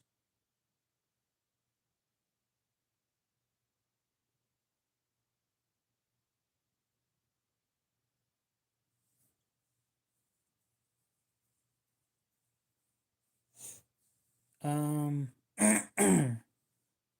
so the dye you boil the dye, and then I just saw the Aster on eBay.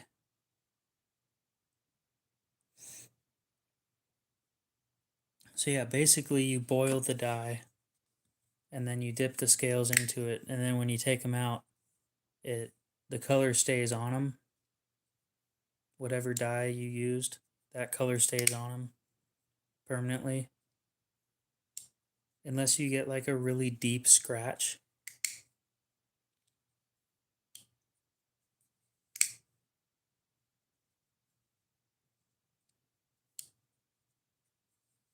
I'm more worried about a flat angle or a flat material that I'm going to tape the sandpaper to.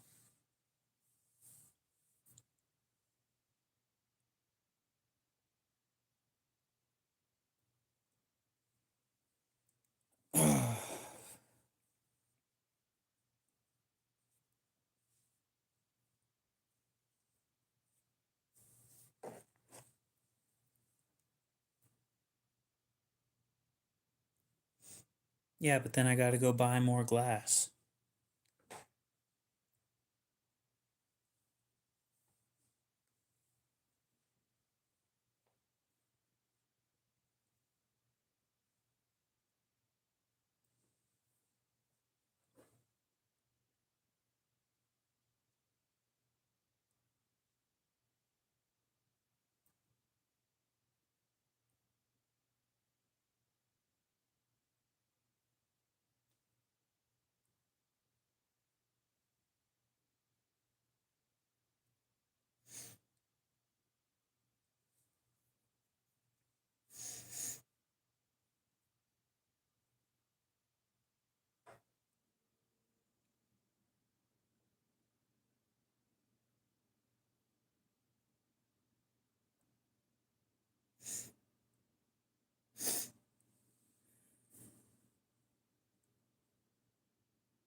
If I'm going to do it, I want it to be as flat as possible.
Anybody have any other questions before I head out?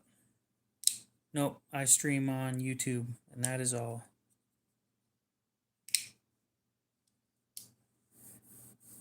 I haven't tried the brick trick yet.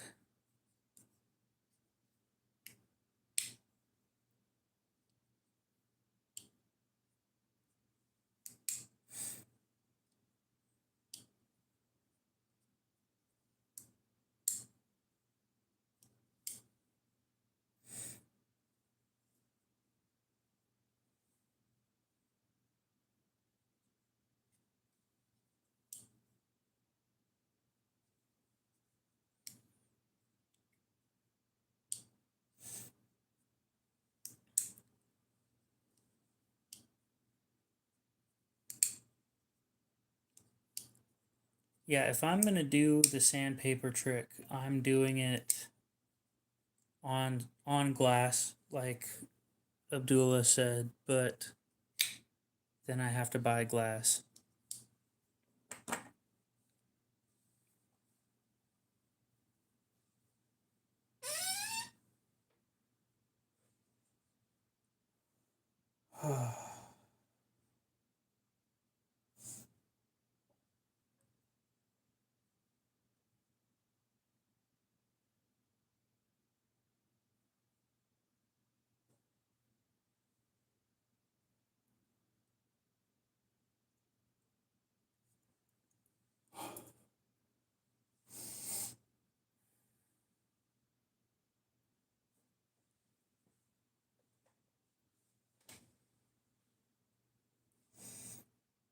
And you said it yourself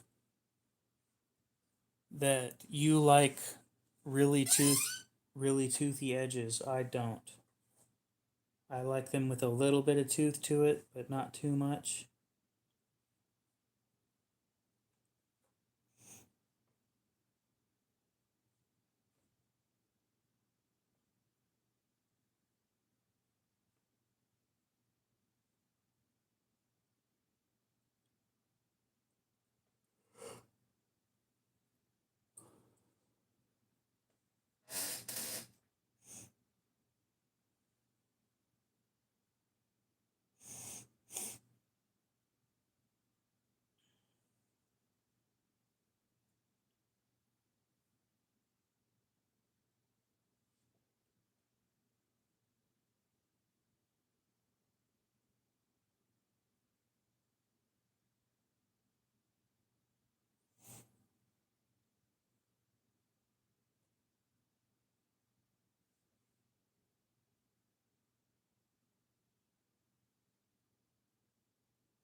No, I'd be using actual glass, not plexiglass, because glass is extremely flat.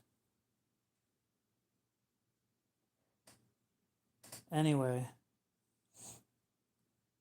and yeah, I know you can get really high grit sandpaper, but it loads up the same as high grit stones.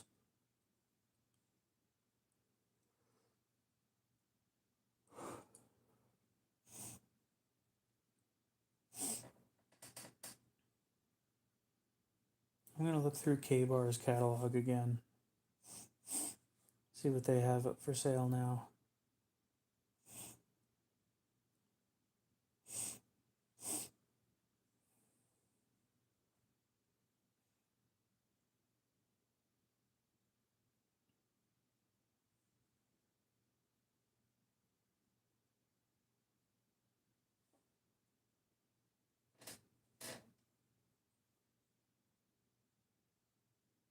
The elk folder is new, but I'm not interested in it.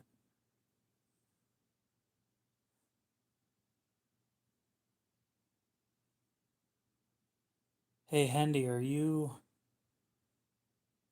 not trying to be pushy?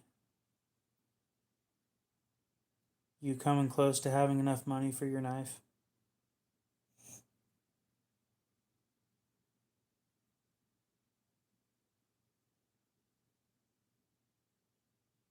Pardon me while I scroll through K-Bar's inventory.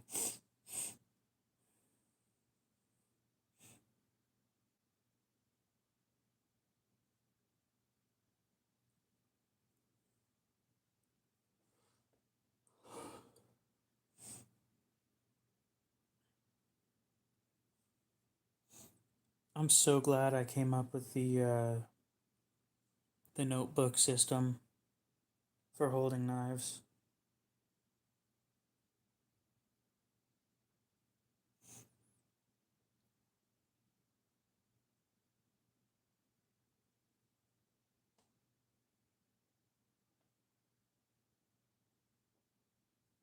Hendy has a knife that he put on hold to buy for me. I sell stuff, so I only sell stuff to the US and I only sell stuff using Cash App. Other than that, those are the only two restrictions.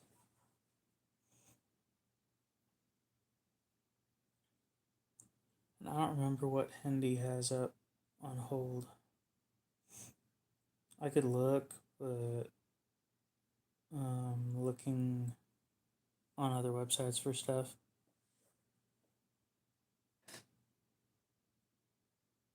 Let's put some knives on the table.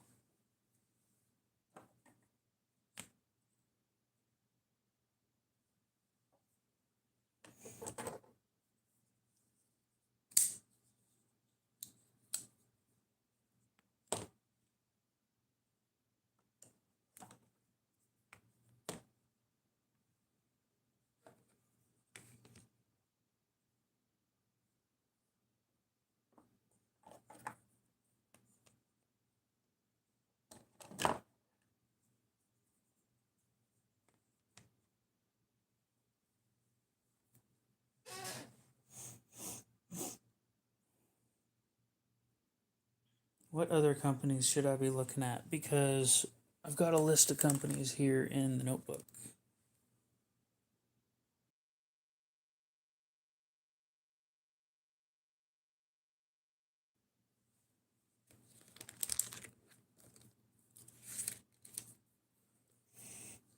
Knives.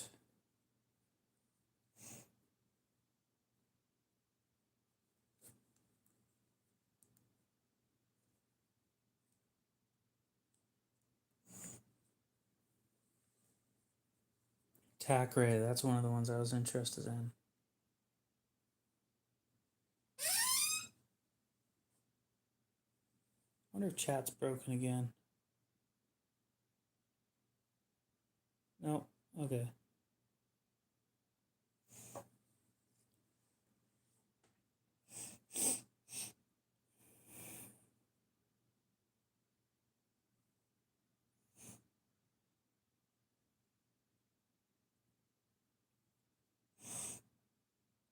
Knives.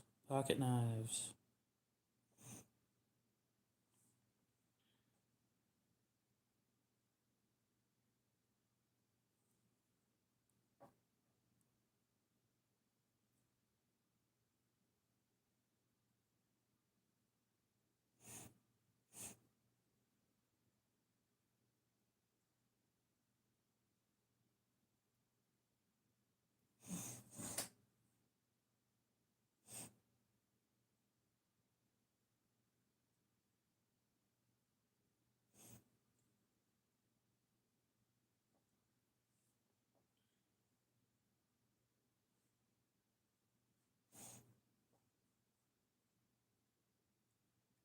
I think I'll send them an email tonight.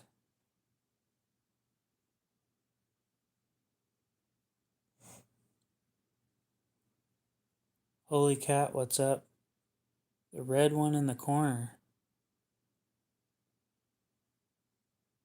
Oh, that's a DMT.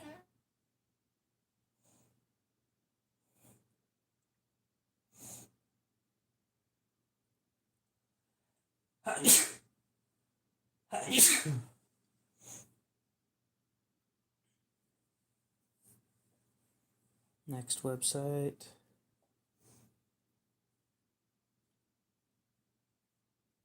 CJRB.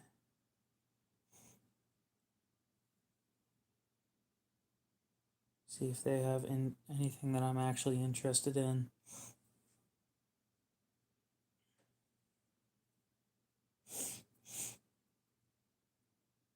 Shop. Product. In stock.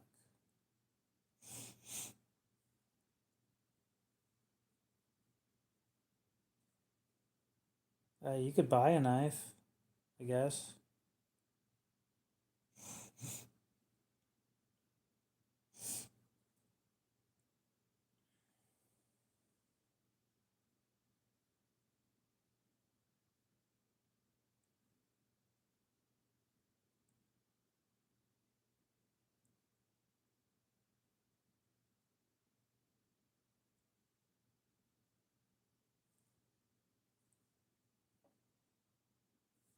Yeah, not super interested in any of these, to be honest. I do not. Unless you want to pay for international shipping. And then I think tariffs on top of that.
Well, I just collect things for fun.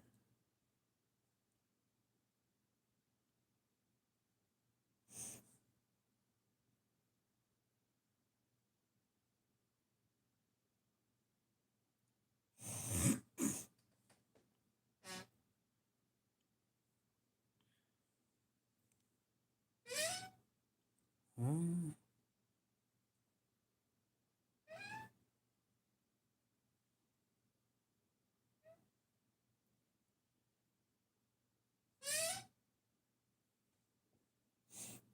Well, it looks like there's no more questions so far, so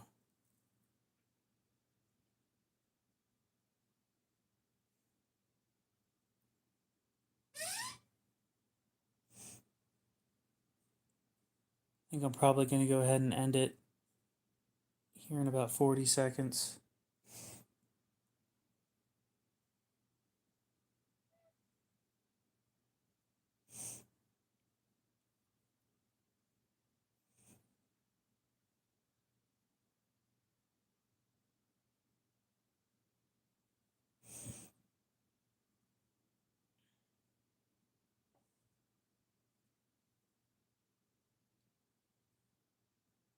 Yep, I think I'm going to go ahead and end it here. It's a 2 hour stream, 2 hours and 20 minutes. Hopefully, you guys have a great rest of your night, day, morning, whatever it is. And we'll see you in the next one.